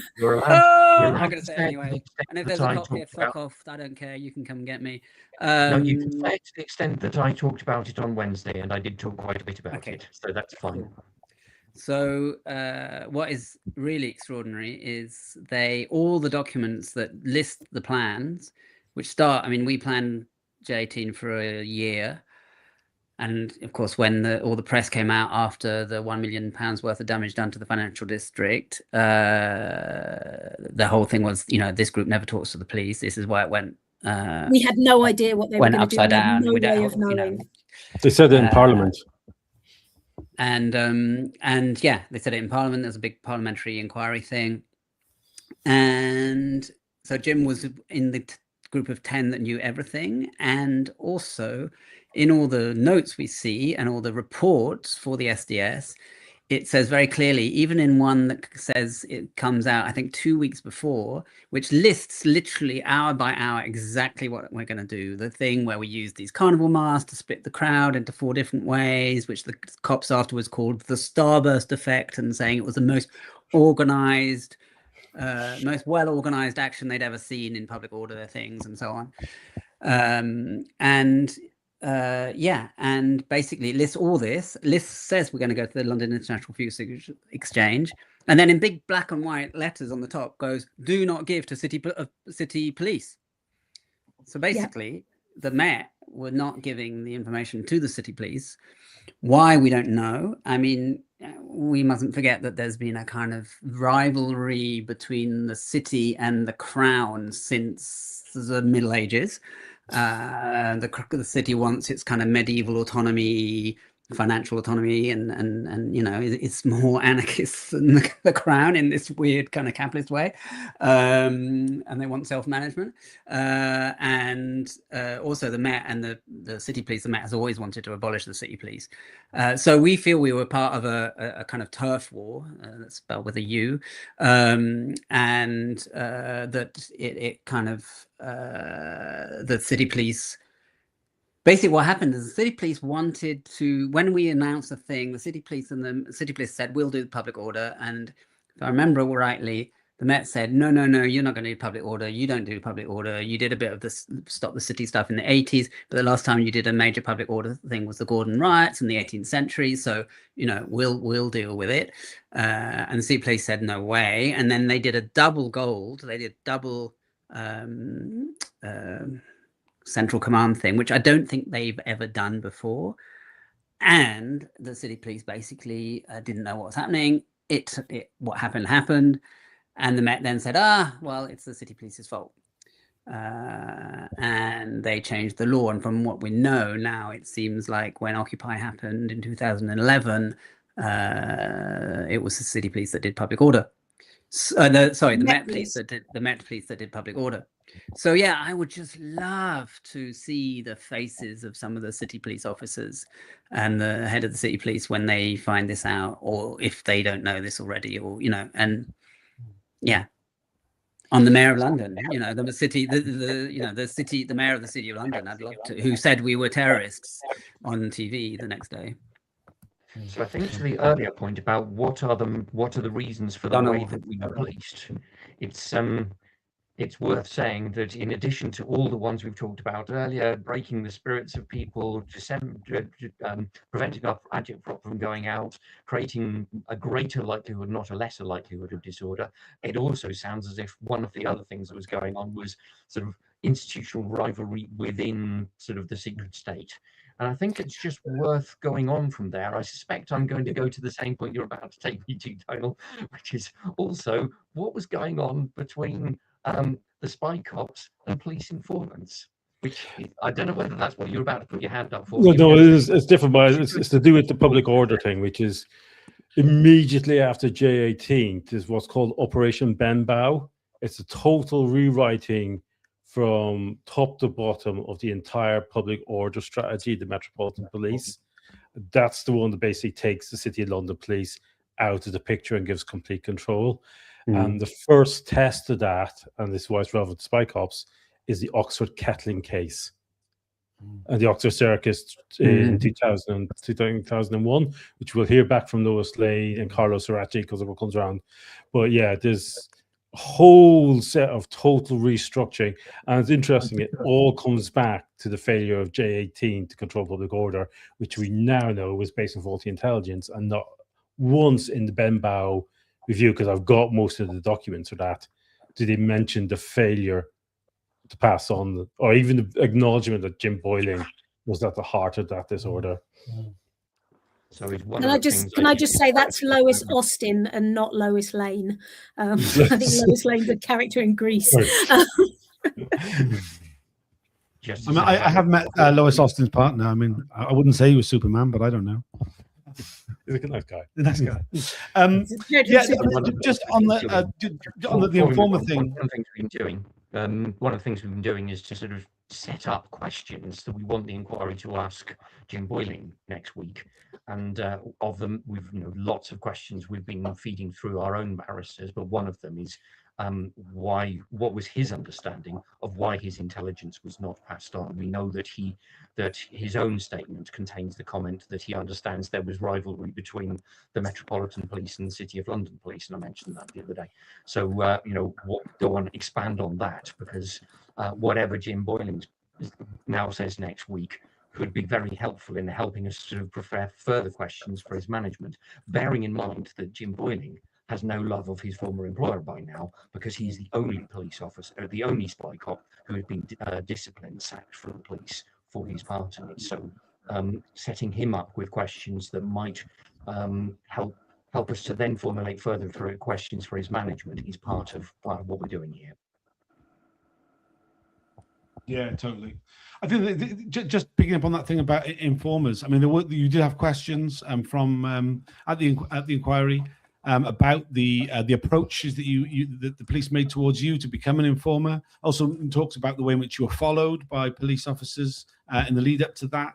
And I really just sort of like kind of pointing out that these clandestine police operations, like the SDS, like go hand in hand with overt police repression and like approaches to activists to become informers, people being followed, people being intimidated on the street by uniform officers, as well as the use of undercovers. And like we shouldn't lose sight of the fact that the SDS don't exist in a vacuum. Now, the relationship between these undercovers and the informers, we don't know. We've got some ideas, but it'll be interesting to find out how much, because there's so much like double jobbing. There's so many situations where you've got an undercover officer in a group, as well as informants, infiltrators, grasses, corporate spies, like so many different elements. Yeah, so in terms of like the other questions that you got from the inquiry, there was a lot of stuff about how the factual inaccuracies in Jim Boyling's reports, the way he sexed things up, the exaggeration of the splits that existed within Reclaim the Streets as a group, the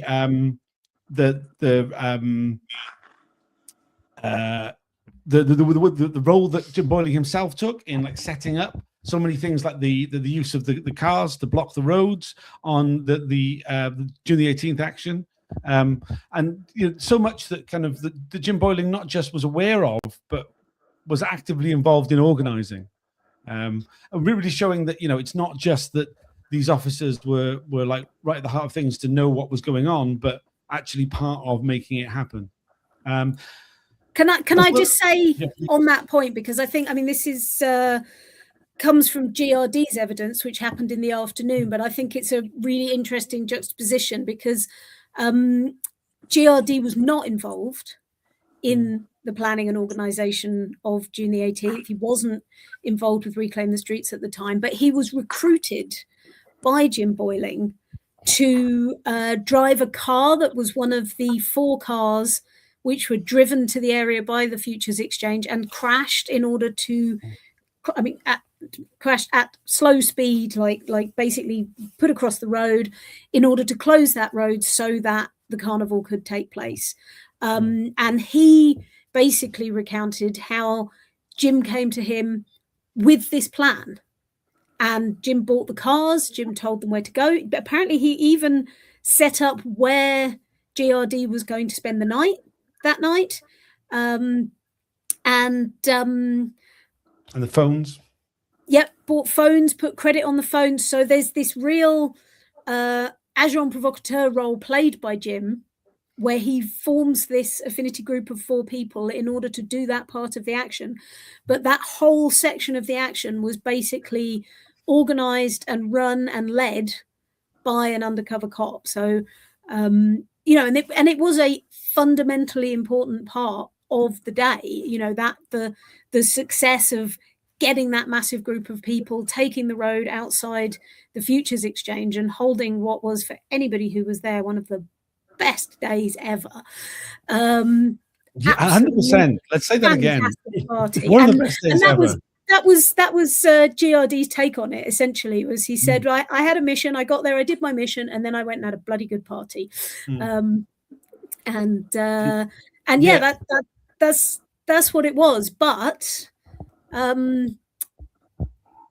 there was this element of the Metropolitan Police setting the City of London Police up to lose control of the situation. And that is what started a riot. And actually, one of the things that really turned the day nasty on June the 18th was there was a group of people who, before the incredible starburst organised movement of the crowd to where they were going, there was a group of a couple of thousand people, I think, a few hundred people certainly, that wandered off. And the police panicked and attacked that group of people who didn't know where they were going. They weren't one of the coordinated groups. And police actually ran a woman over with a van. And it was the news that spread that the police had killed somebody that day. Actually, she wasn't killed. She survived, but she was properly run over under the van. People who saw that, phoning that information through, that was one of the things that actually turned the mood dark on that day. It was the police losing control and very badly injuring somebody.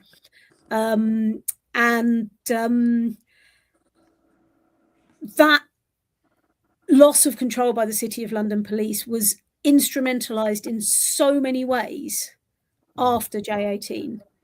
We've talked about how it was instrumentalized by the Metropolitan Police to gain more power themselves and gain more control over policing in London. It was also instrumentalized to against Reclaim the Streets, to try and undermine the message and the actions and the things that Reclaim the Streets were doing. And it was used to justify undercover policing for many, many years, long after Reclaim the Streets ceased to exist, actually. I mean, I think one of the interesting things that we saw as Reclaim the Streets was the amount of disclosure that we got about other organisations like the Wombles, like Disarm Dicey, like Indie Media, all of which applied for core participant status and didn't get it. First, the number of undercover police reports that link those organisations to Reclaim the Streets in order to justify spying on them. They essentially created this spectre of Reclaim the Streets as something that could then justify all kinds of things in policing. And you see this in the run-up to the next actions that happened. So the November 30th action to coincide with the World Trade Organization meeting in Seattle at the end of 1999. And then later on the next year in the May Day action, that what's going on behind the scenes isn't how do we prevent disorder? It is how do we destroy this group? Mm-hmm. And that's what really struck me, because I remember those years, and I remember the levels of police harassment and the levels of burnout that I and my friends suffered, and the number of people who were involved in organizing an event like that and were just like, never again, never again. Mm-hmm. And the discovery that that was intentional, that there were meetings within Special Branch and meetings within Jim Boyling about how best to prevent RTS from getting their message out, how best to undermine the media coverage of those events, and how best to harass and burn people out. And this whole psychological thing that Emily was talking about. Actually, I found it quite shocking and quite upsetting, that the explicitness of it. But I mean, I don't think we should forget that that is the job of the state. I mean, the job of the state is to undermine and destroy social movements that are a threat to the status quo. And in the 90s, these movements, historically, this was an incredible moment. This was J18 was part of the seeds that came from the Zapatistas, that came from all the social movements that were joining up in the People's Global Action at that point. It was a real moment. It was J18 took place. There were similar actions in financial districts in, I think, 55 other cities at the same time. It was also the beginning of the internet being used and really new tools coming out from activists. J18 was the beginning of us. First time I ever saw videos or photos coming directly, which now is so normal, but in 99 that wasn't the case, coming from live from another protest, was during J18, where there was an Indie Media thing set up. It was pre-Indie Media, but it was the seeds of Indie Media. And there was a serious threat to, it was also these movements coming together in a massive diversity and pointing to capitalism as the issue and saying, we're not going to just march, we're actually going to take direct action. We're not just going to be doing march protests. And so, I think it's worth really remembering how it was a historical moment of a possible kind of breach, a possible in the status quo, in the rise of neoliberalism, and of course, the state has to destroy these movements. That is their job, So it's kind of also very strange to do this, that we're, we're shocked and we're not shocked. And yeah, I think there's a whole complexity of emotions in this whole experience, actually, of, doing this inquiry, because also we're kind of, helping the state to do this better with less violence, we hope. Well, certainly not to write it down. I mean, I think that when I say shocked, it's not so much that I'm shocked that it happened. It's that I'm shocked that it is so in black and white. Yeah. It's so explicit, and it's so in black and white, and it's so unashamed. Mm. I think, though, I'm always reminded of the words of a comrade of ours, Lisa, who points out that, shocked but not surprised. That Exactly. we don't stop being shocked. It is shocking. The fact that it's like it is the case, the fact the state is there purely to serve the interests of the aristocracy and defend their interests in all its forms. We know it. It's not surprising. But it is shocking. It never stops being shocking. It will always be shocking because it is such an appalling way to behave. I mean, and also because the state does also have this pretense. It's like, yes, we believe in human rights. Well, a key human right is the right to protest. But we'll just, except when it's not convenient, then we'll shoot you or we'll kill you. Or, but also, it's like, to agree with Jay's point, it's like, it's the British state that, did the Mau Mau suppression, they did this Malaysian insurgency in Northern Ireland. It's like, why are we being shocked by a state that soldiers went out and shot kids on the street in Derry? It's like, well, no, but we should be. I mean, I feel very strongly about this. I feel very strongly that what Tom just said, just because we know that that's what they do, does not make it less shocking. It does not make it less unacceptable, and you mustn't internalize it and normalize it. It's still not okay. I mean, it's like, I'm not shocked by men. I'm not surprised, by men sexually abusing or raping people. It does not stop it being shocking, and it's not something that you should normalize and accept and say, well, that's just what they do. That's a really problematic way of thinking about it. Yes. Yeah, absolutely. Just quickly, there's 100 people watching now. 12 people have liked it. Please if you can, please share this video as it's going out. Sorry, I just wanted to get that in. Yes, I was just going to say, firstly, I reflect that, before they started to come out, all the spy cop stuff, I and I think a lot of other people assumed that phones were being bugged, homes were being bugged, whatever, that they were gathering intelligence that way. We started to know that, Reclaim the Streets was clearly being infiltrated. I'll come to that in 2 secs. Just one other thing I want to talk about here. But I don't think we expected that it was going to be close friends, people who were forming relationships through our networks. I think that when it first started to come out 10 years ago, that actually really was shocking. And you're absolutely right. We should never lose sight of that. I just wanted to touch on a little, a moment of ironic levity right at the end of my questioning session, when after all of this discussion about all of these ways in which the police were doing things for all the wrong reasons and were, how the policing was utterly political and was nothing to do with disrupting disorder. It was a whole load of other things besides. And then Mitting sort of said, well, thank you for your input. You've this is a free country and you've exercised your freedom of speech. And everyone just laughed in the galleries. This little moment of liberty that after all the evidence that I and everybody else in the inquiry had been presenting, that she was still able to say this is a free society.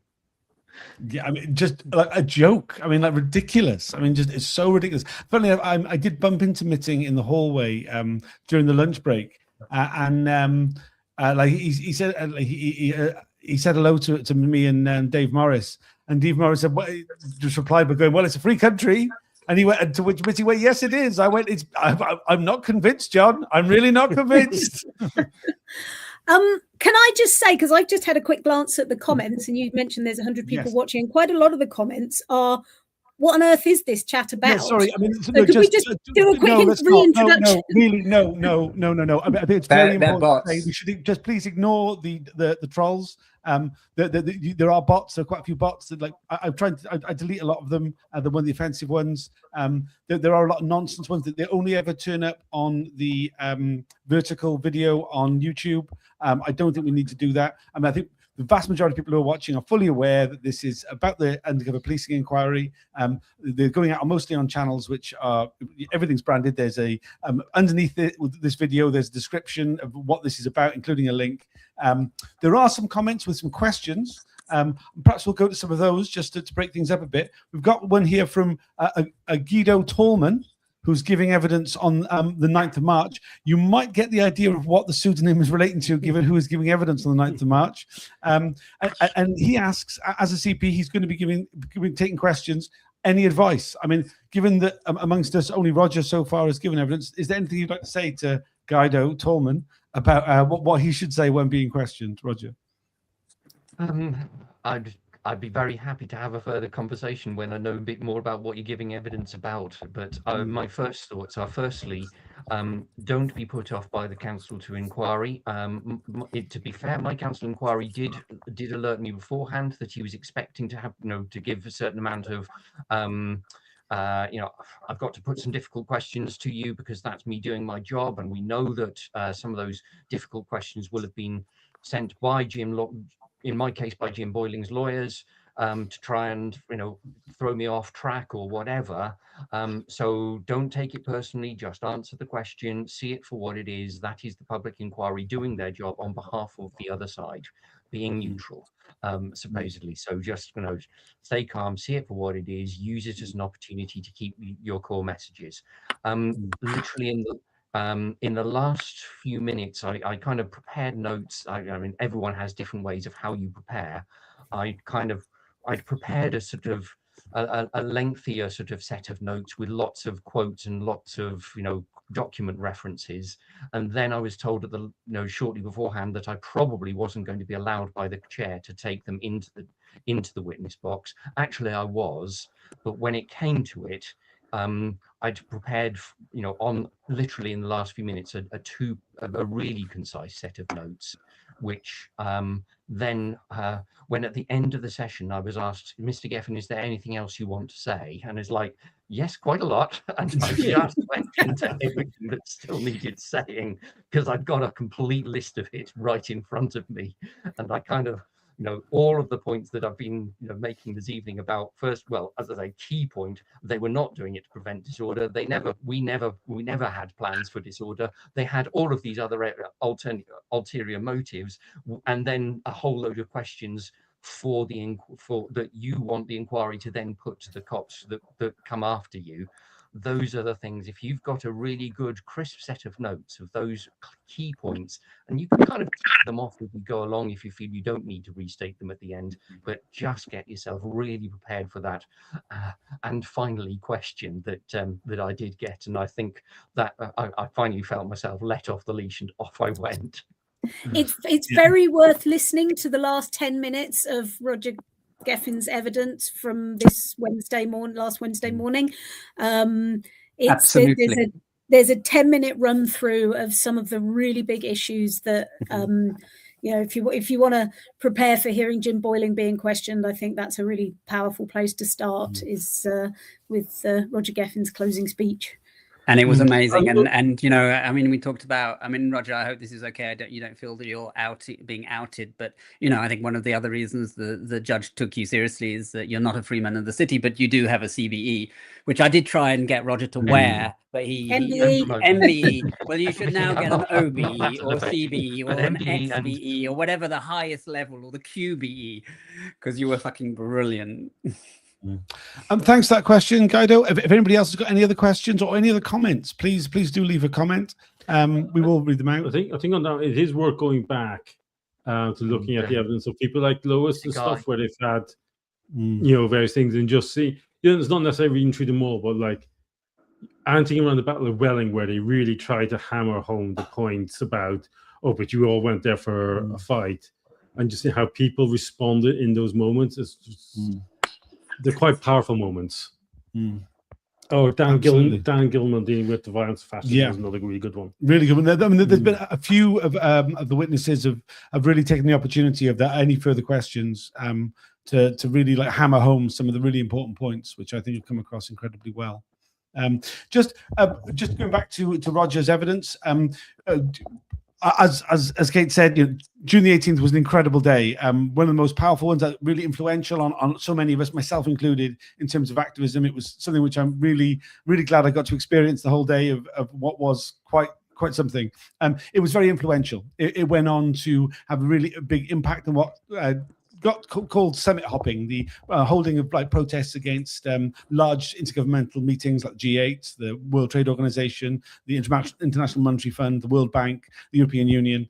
A lot of these protests kind of resulted in camps. Those particularly then when in the UK with the G8 in Gleneagles, those camps then influenced what became the Camp for Climate Action, or Climate Camp as it was better known. And then there was a series of questions to Roger about that, and for the first time, questions about Mark Kennedy, the undercover police officer whose unmasking, I guess, was one of the first dominoes to fall in this whole Spike Up saga. His unmasking whilst he was still undercover, though no longer a police officer. He was a private investigator, a private infiltrator by that point. Not someone who, Roger, as you said, you were particularly close to, but I think it's worth remarking on that this is the first time that he's been mentioned, the first mention of NPORU officers, something we'll be hearing a lot more of in tranche 4 of the inquiry. The role he played. There was a whole bunch of anecdotes about his behaviour at those climate camps, and how important the role of yet another officer with a van in the movement turned out to be. I know obviously. I think all of us had contact with Mark Kennedy when he was deployed undercover, not least you, Kate, obviously. Is anything you want to say about Roger, or any of you about the Mark Kennedy questions? Fair enough. Well, no, what I would say about the Mark Kennedy questions is to go back to the point Emily made, that Roger's being questioned about Mark Kennedy, but actually none of the disclosure about Mark Kennedy's involvements in those events. I mean, I assume they were putting those questions to Roger now because they want to avoid having to call him back. He's here giving evidence, and they want to avoid having to call him back in the next tranche. But what it does is it just shows up the ridiculousness of the way that they are trying to split the SDS, the Special Demonstration Squad, who was set up in 1968 and was still spying in 2000 to 2008, and the NPOIU, the National Public Order Intelligence Unit, which is the unit that Mark Kennedy worked for, who started their work in around 1998 and went right through until Mark Kennedy was uncovered in 2010, and it was shut down in 2011. So there's this 8-year overlap between the two units, but the way that the inquiry has done its handling of the evidence and the witnesses is to try to say, well, we're going to look at the officers from the SDS and then we'll look at the officers from the NPOIU. But for us, who were spied on by both, it's a totally false dichotomy. And I think for those of us who are going to give evidence in tranche 4, it's slightly less problematic because we will have seen the disclosure from tranche 3, and we may not get to say what we want to say about the officers in tranche 3, but we will be able to bring that into it in tranche 4. But for people like Roger, who are being questioned now, they're having questions put to them about Mark Kennedy, or specifically you having questions put to you about Mark Kennedy, and you haven't seen any of the disclosure, and there's undoubtedly way more layers and way more going on there that's going to come out later on. And I think it's very, very problematic the way that they've done it. And I think it's particularly problematic because I know from my own case that went through the Investigatory Powers Tribunal that the police are very, very keen to put what the lawyers described as clear blue water between the Special Demonstration Squad, which I think is dead in the water, utterly discredited, quite clearly rogue unit doesn't even begin to cover it, like a criminal gang, I think, is closer to the mark. And the National Public Order Intelligence Unit, which is a lot closer to whatever kinds of surveillance stuff they are doing now, which was staffed by officers who, many of whom will still be serving police officers within the Metropolitan Police.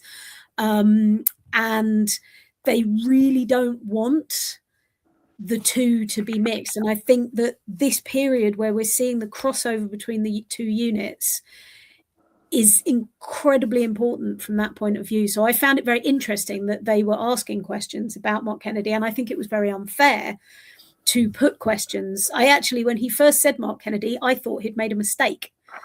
I thought he must be talking about Jason Bishop or somebody else. And then I realized he actually was talking about Mark Kennedy.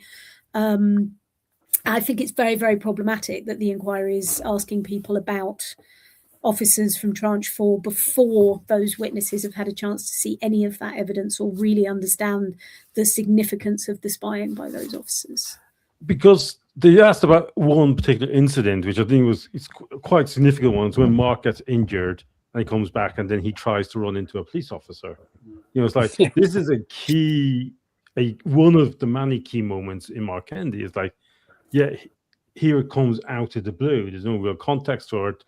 You know, we've seen next to no disclosure around it. It's just to echo Kate's point. It's like, it's not just, you know, a set of annual questions. It's very important issues that are coming up, and they are treating a bit too casually.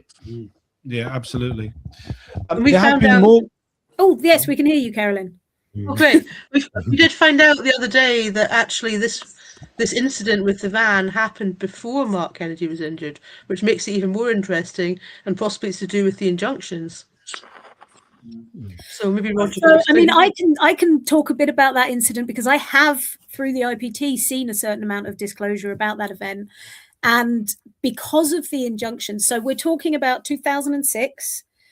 It's the Drax climate camp, and there was an injunction put on, I believe, the Drax power station, basically making it contempt of court, essentially, for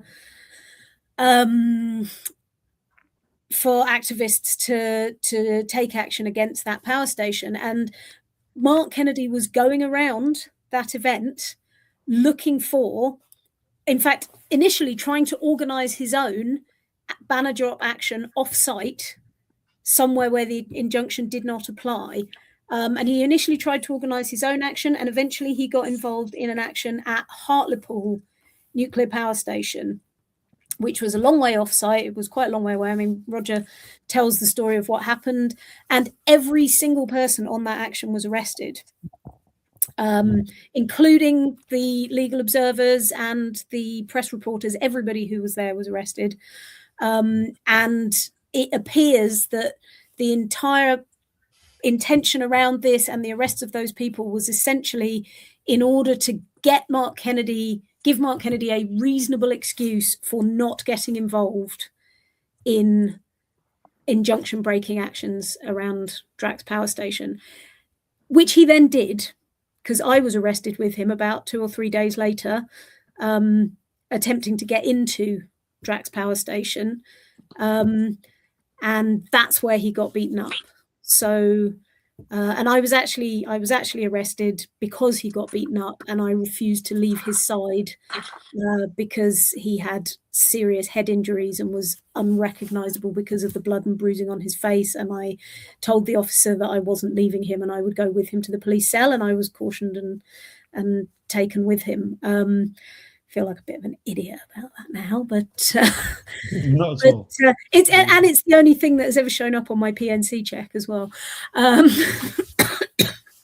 But yes, so that whole incident around Drax, and it goes on, and I mean I think I deal with some of it in my book, but it does go on, and it's going to come up in Tranche 4, and it's massive, and there's a lot of really important disclosure around it. So and many different facets of issues around it as well. So we've had a couple more questions. One from Clarice 007.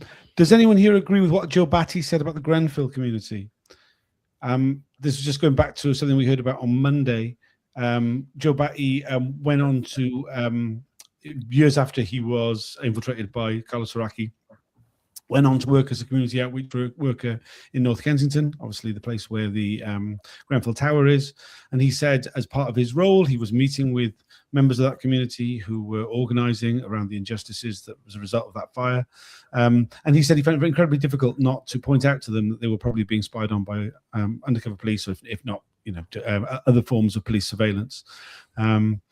I think he was probably right. I would have struggled not to have said that if I would have said that. I guess in the professional setting, he wasn't had the opportunity to do so. I think there's a bit of a rebranding going on. And you what's called community tension teams, or which Lambert was actually perfectly involved in. It's like they've got different ways to actually monitoring or things, but they'll be looking at all the social media comments, they'll be doing their own little profile. So it's like it's not going to be classic special branch surveillance, but it's also not going to be 100 miles away from it. But unfortunately, we do give them an awful lot in just going on Facebook all the time. Yeah, we strongly suspect it.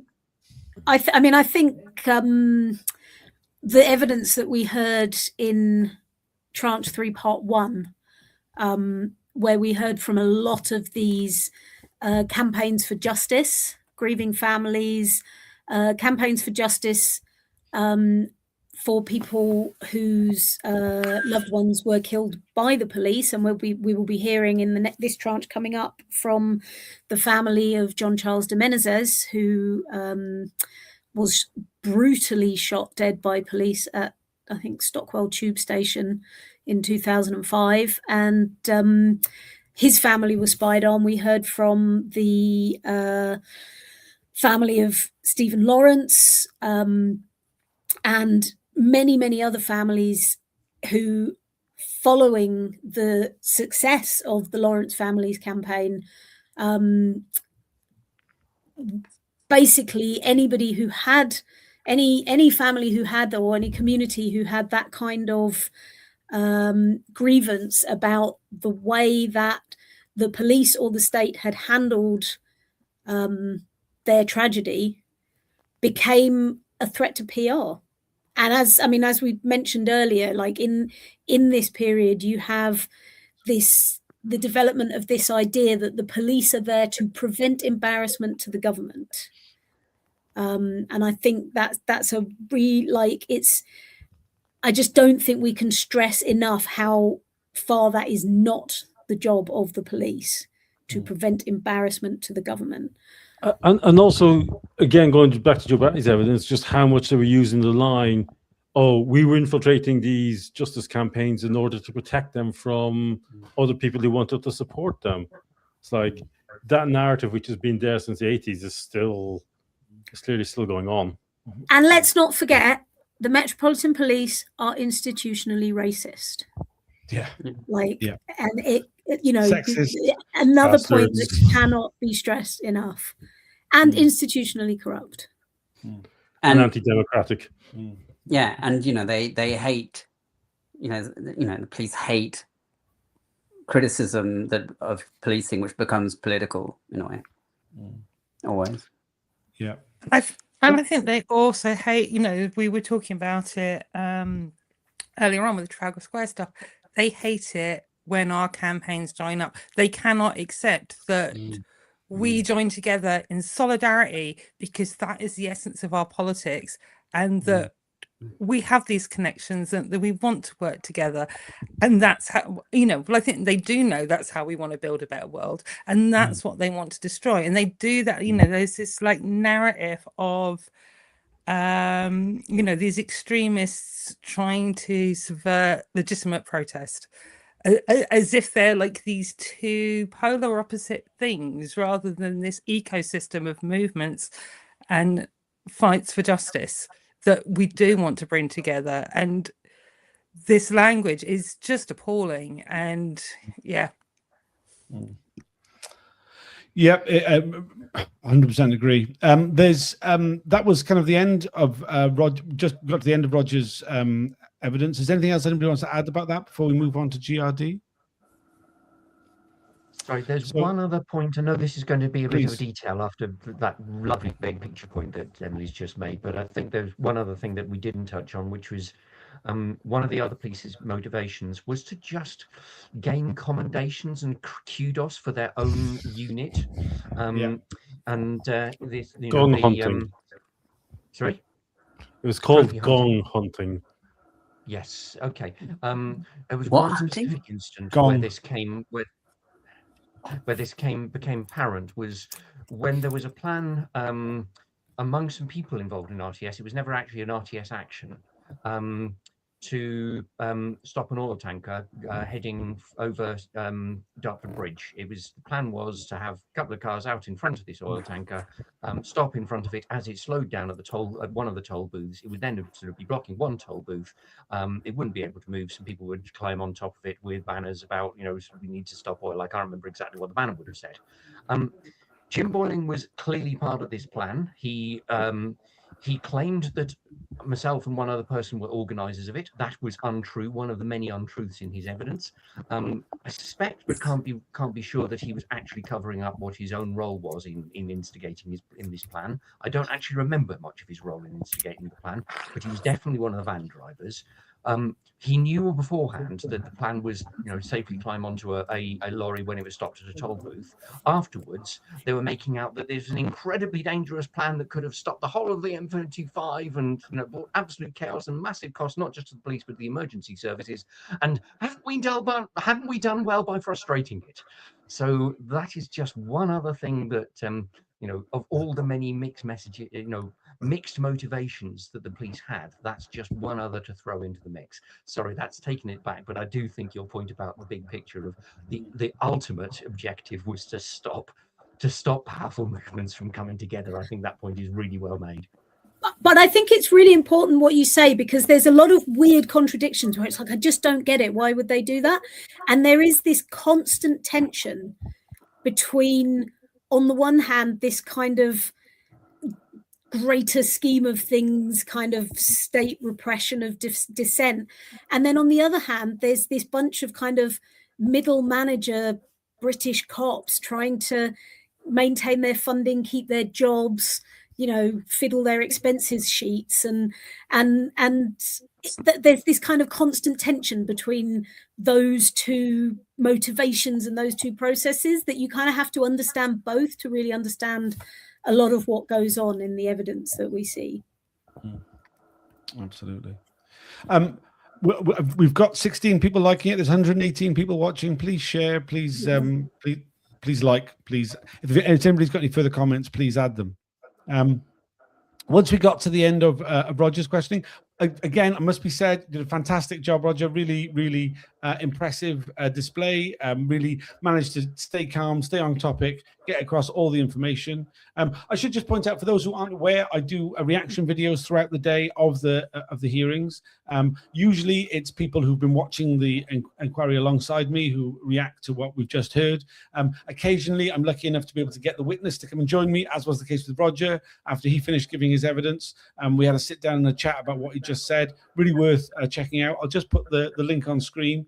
You can see all the videos from all the reaction videos on the Campaign Opposing Police Surveillance website. There's about 5 a day on a good day, sometimes 4. Worth your time if you want a deeper dive into just the raw reaction to what was just said, and in the case of when Roger gave evidence, from Roger himself. So check that out if you're able to. We then heard from GRD. Sorry, just before you move on, I just want to pick up. Gerald Hepburn has made a comment in the chat, and we did talk about this earlier. How many people who should have been called have not been called, and I absolutely agree. It's complete lottery that I did get called. I did make the point, and I will continue to make the point.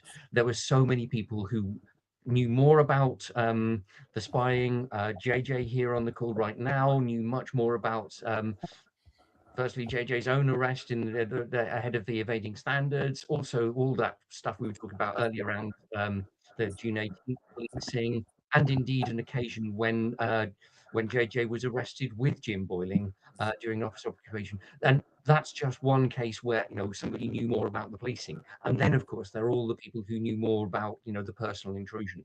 You know, I just happened to get called to give evidence. I really don't know why. It may be because actually this point that touched on earlier, because my evidence said that I'd got an MBE and that the chair of the inquiry quite liked that.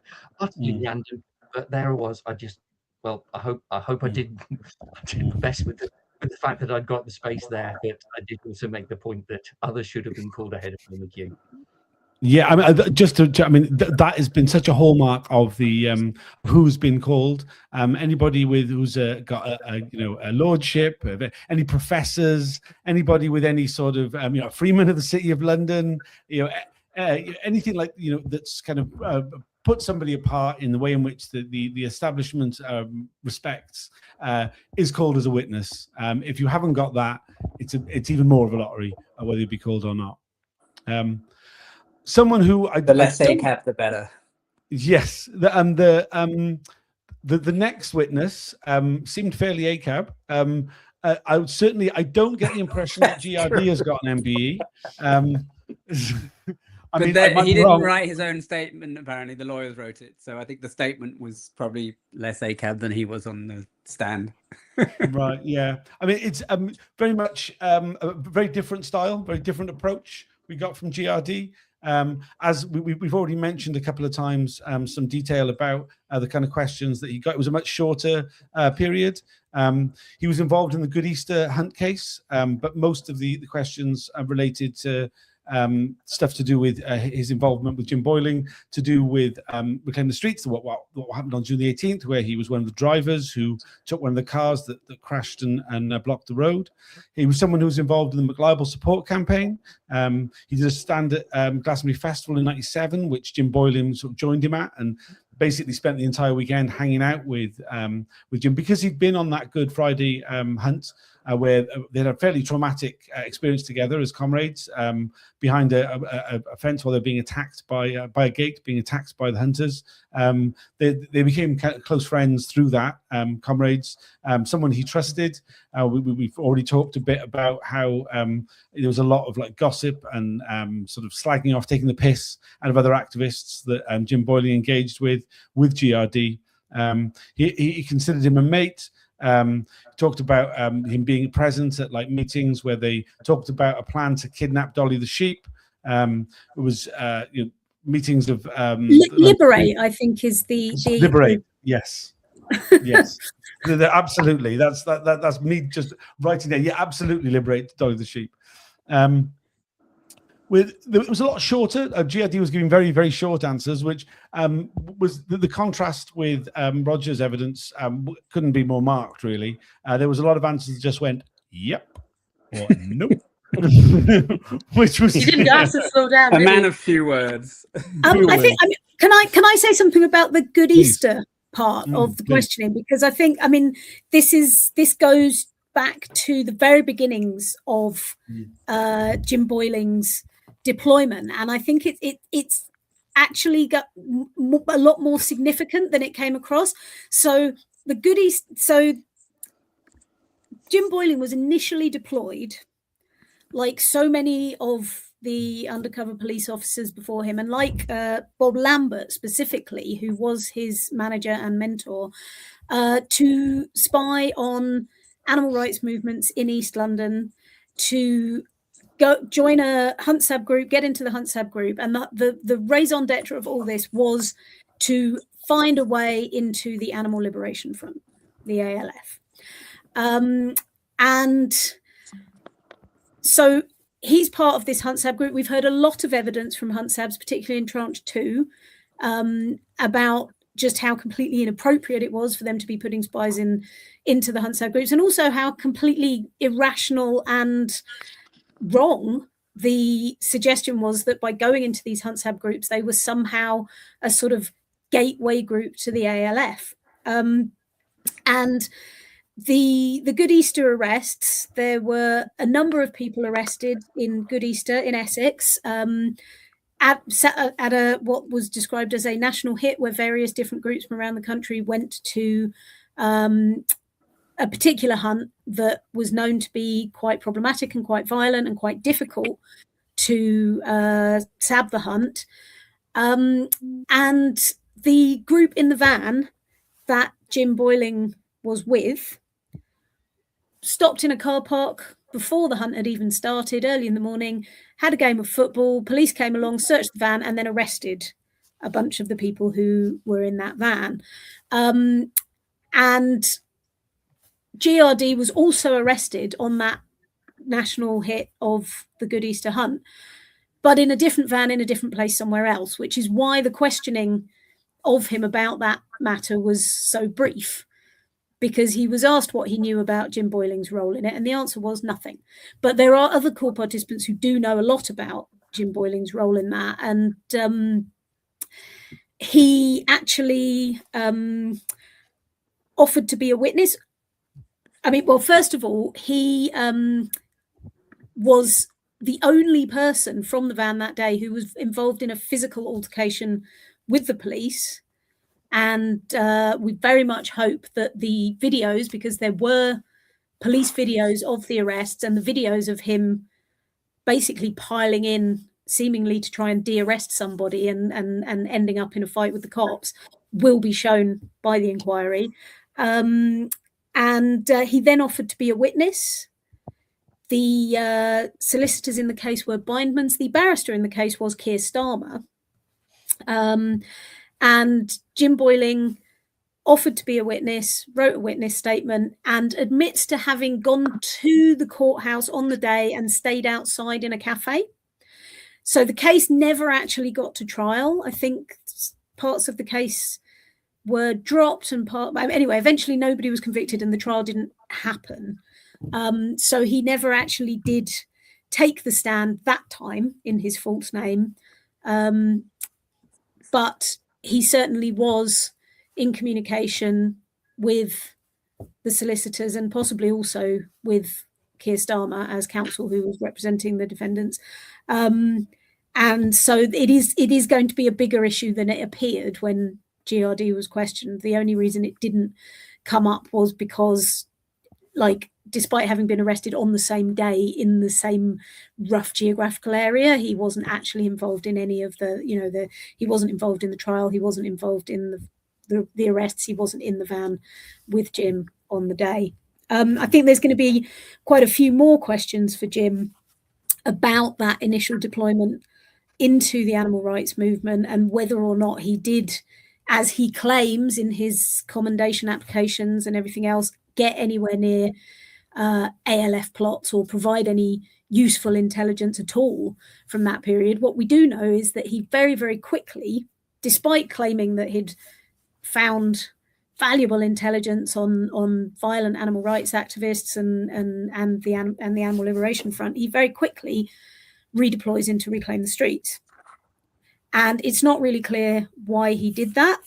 I mean, obviously, street parties are more fun than getting up really early in the morning on a Saturday and running through the mud and getting whipped and kicked by horses. But yeah, there's no real explanation for why he would have pulled out of supposedly getting close to what are supposed to be violent animal rights activists and moved into a group who were organising street parties with sandpits and colourful banners and puppets. Like it doesn't make sense in that context, and there's a lot of stuff around the reporting on it that doesn't make sense. So this is something that will come up in questioning of Jim Boyling, we hope, and his manager. Yeah, just to kind of go through some of the other questions that a GRD was brought up to him about Jim Boyling's involvement in an action in Ireland, in the Republic, to destroy some genetically modified crops. we had a very strange situation where the counsel of the inquiry said that there was no interest by the inquiry in what actually happened on the action as it happened outside of England. And the terms of reference of the inquiry are limited to England and Wales. He didn't mention Wales because nobody ever fucking does. But anyway, there were questions about the role in England of what Jim Boyling did in terms of the plan. GRD was very clear that there was no need for Jim Boyling to take part in that action. That in reality, that it was his idea. GRD said he would never have gone if it hadn't been for what Jim Boyling had done in terms of the planning. That actually the initial plan was for Irish activists to do the actual action itself. They were just going to go and support, but for whatever reason, Jim Boyling made sure that he was on the action. 6 of them did it in a van. Logistically, that was too many people. Jim Boyling had every opportunity not to take part in that action, but made sure that he did. We heard about a time when Jim Boyling asked GRD to use his van to go and collect some posters after some others had been impounded. During that errand, GRD's flat was burgled. The Hunt-Sab two-way radios, camera, some cash, some photographs, and his turntables were stolen. It was only years later he kind of realized, of course, it was only Jim Boyling who knew that he wasn't going to be home that particular afternoon because he was doing that particular errand. We also heard about the time that Jason Bishop borrowed his van. One of the most disturbing details. Jason Bishop borrowed the van in order to use it to drive manure and seeds for the guerrilla gardening action on the 1st of May 2000 in Parliament Square. He was stopped. The van was impounded by the Metropolitan Police. When GRD finally got the van back from the police pound, he was driving it up the motorway on a lighting job. And became aware that the wheel nuts had been loosened significantly on the van. And essentially, I mean, something which could have resulted not only in his own death, but the death of many others on the motorway because it was so incredibly dangerous. This is a unit that's completely out of control. Whether it was Boyling, whether it was Jason Bishop, whether it was some other part of the police, taking actions like that really could have had incredibly serious consequences. A deeply disturbing incident. Can I just say on the island action? I mean, it's incredible. It's this ridiculous thing with the inquiry about their terms of reference and not looking beyond UK borders unless it's something very, very serious. But actually, this was the first ever GM crop trashing that took place in Ireland, and it ultimately changed the policy of the Irish government. This kick-started a campaign in Ireland that changed the policy of the Irish government. I mean, it's absolutely gobsmacking that it was a British police officer who went over there and snuck through the night and did this action. I mean, it just beggars belief. And that this is the level of stuff that the UK police were doing outside of the UK that this inquiry isn't even looking at. And there will be a lot more of this stuff that where there wasn't a core participant involved, we're not even seeing the disclosure about it because it's outside the terms of reference. It's not going in the bundle. It's only where someone like GRD is a core participant and is named in the files, and therefore we get to see and we get to hear the evidence that these things happened. And it's also going to apply to everything in Scotland. Like, yes. Even though the G8 is going to be one of the most seminal events in all of this, we are going to see very, very little because, and I think that's in a different country. It's all about diplomatic sensitivities, blah blah blah. But a quick question about the Irish one is: did the Irish police know? I was an Irish journalist. This would be the first question I was like, how much was this, thing? And for my family who are watching, the place that got trashed was Oak Farm Estates, just outside Carlo. They'll know what that means. The very important demographic of Donald's relatives who are a key part of our viewership. I'm not even joking. So cute. But I mean, what it also shows, it shows what struck me reading through all of it was how, they maybe put 50% of their energy is gathering so-called intelligence, and 50% of their energy is actually keeping their cover. And the amazing amount of energy and fear, you know, whenever there's tiny little doubt or whatever. So having to do all these things to keep their cover. And I think, you know, I think we see that all along. It's, you know, the more they're involved in criminal activity, the more they feel that they're keeping their cover, or the more they're arrested, the more they're keeping criminal cover. And obviously, you know, some of those things are easier to do than others. You know, being arrested is way more complex and complicated to keep your cover and keep within the law. Trashing crops, you know, probably they were pretty sure he wasn't going to get arrested, but it would keep the cover really well.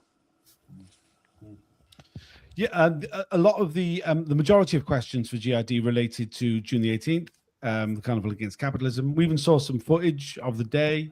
There was a lot of anecdotes of the day, little actions that happened, little things, most of which, as we've already said, GRD was like, look, I did my mission, which was to do with blocking the road with the cars. Then I went and had a bloody good party.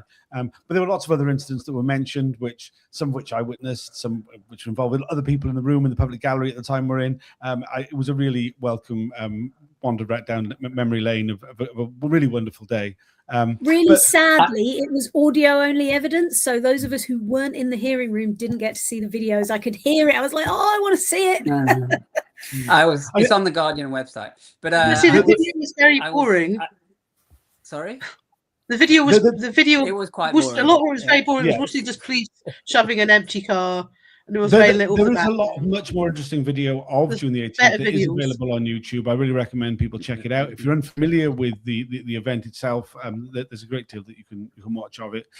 But just to really reiterate that GRD was very clear that the action in order to shut down the road, the two sets of car crashes, the 4 cars, was entirely planned, orchestrated, and organised by Jim Boyling, that GRD would have never got involved if he hadn't been directly approached by Boyling, who laid out all the, as we've already said, all the logistics around it, from buying the cars, the burner phones that we used, the credit put on the burner phones, the places where people stayed the night before. There's no question that police had full knowledge of every aspect of that because Jim Boyling organised it. There wasn't a great deal else that GRD was questioned about. I think one of it was a really great moment where he was given the opportunity, as so many others have, of like, is there anything else you'd like to say? And I think it's been fantastic. We already said about how brilliant Roger was when he given that opportunity to go through some really key points. But I mean, you can't really beat the cool of GRD of going, no, I'm all right, when given that opportunity. I mean, come on, fair play. You know, the guy didn't even take his coat off. He was like, yeah, he answered his questions. I think it was about 18 minutes, of which I would say 80% of it was the questions. The answers were very short. But there were some really key points that he made, and he really kind of gave some very key information, which I'm sure we will hear again when Jim Boyling is questioned, which is next week, Monday to Thursday, where he will be taken for his role in all of these things. And that was all of the evidence of the week. As I said before, Rosa was meant to be giving evidence on Thursday. She did withdraw. Hopefully she'll be back in June, but it was just those 4 witnesses for the week. I'm very aware that we're just on, we nearly getting to 2.5 hours for this video, which does put us in the same bracket as Titanic. I'm not saying which one's better, but I'm just saying we're similar lengths.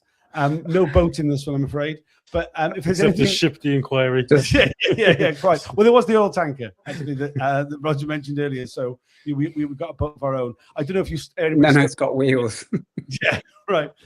So is there anything else anybody like to add? I would just like to add, for those, if some of you are watching and are going to be CPs, I think it was I found it slightly problematic, the GDR, whatever his name is, or not his name, his cipher, was very short on stuff, and it did let some stuff in that thought Mitting he could have clarified some stuff for Mitting. For example, there was a story of, so for J18, we also had a van coming in full of breeze blocks, and the CTI said, oh, and there was a van full of breeze blocks. And GRD said, oh, well, it's nothing to do with me.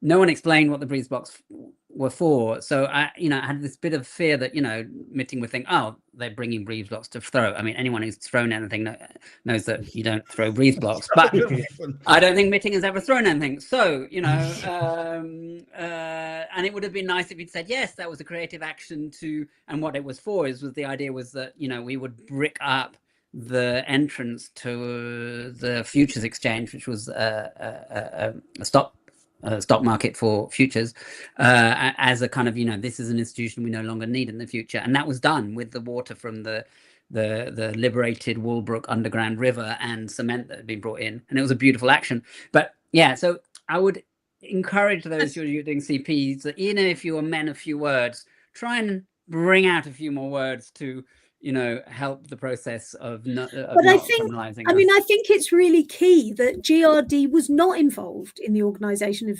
Reclaim the Streets at all. He was roped in by Jim to do his specific role, and I think it's quite noticeable that the inquiry has a lot of written evidence from core participants who were.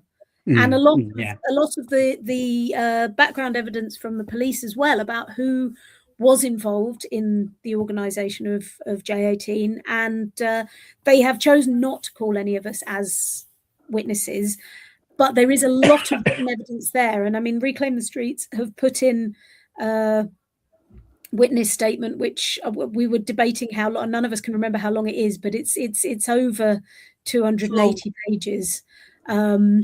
And 275, I think. No, because we've got in the contents. I looked at the contents, and the last item in the contents is starts on page 280. So I don't know where it ends.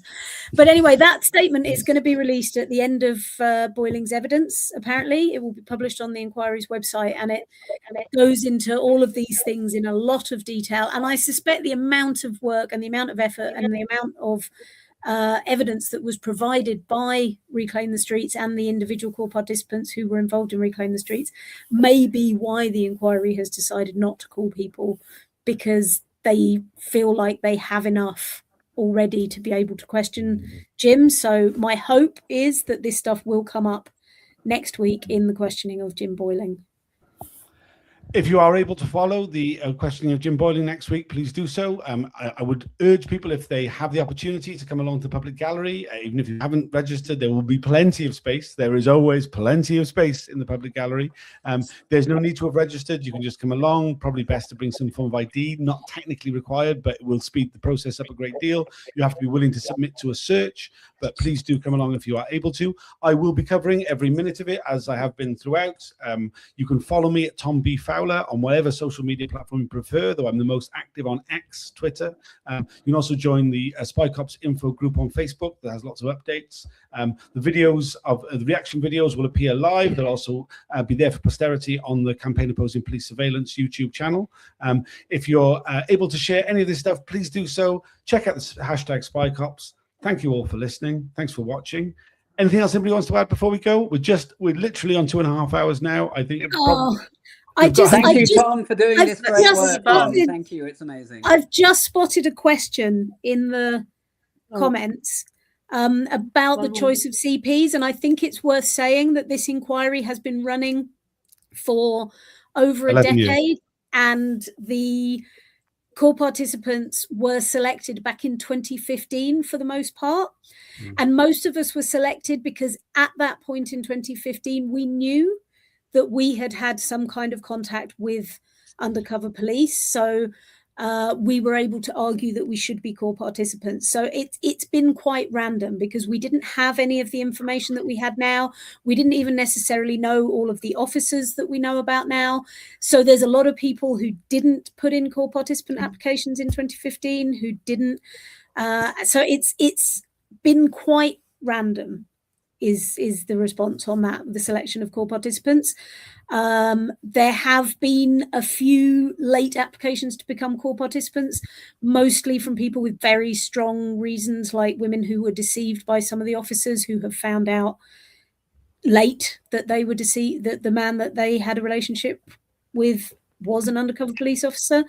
But in general, it's a slightly weird bunch of us. There's a very large group of core participants who were part of the 113 people arrested at Ratcliffe on Soar with Mark Kennedy because they had been arrested on that day and they knew about it. But many of them were involved in other things over the years, and so have found that other stuff is coming out now from the inquiry that was not part of the reason why we applied in the first place. So we're pointing out that that there's many witnesses who are not co-participants, and there are reasons for being co-participants in terms of opening and closing statements and stuff, but the way this inquiry is currently working and it's changing, co-participant status doesn't actually have the same significance as it does in other inquiries. I think it's also just a little point to know in all the kind of incredible convoluted procedural frustrations that we've been dealing with, you keep thinking, is this cock up or conspiracy? And it's very hard to work out, but Kate had a lovely line the other day. It's a conspiracy that they're cocking up spectacularly. And I think that's a great line to finish on. Thanks everybody for joining us. Please check out spycops.info for more information. Check out the hashtag spycops for what the latest thing that's happening. Thanks you all for joining us, and we'll see you all on Monday morning, 10 a.m. for the live questioning of the undercover police officer HN14, cover name Jim Sutton, Cypher, Psycho Dream, real name Jim Boyling. Andrew James Boyling. Yeah, see you all then. Bye for now.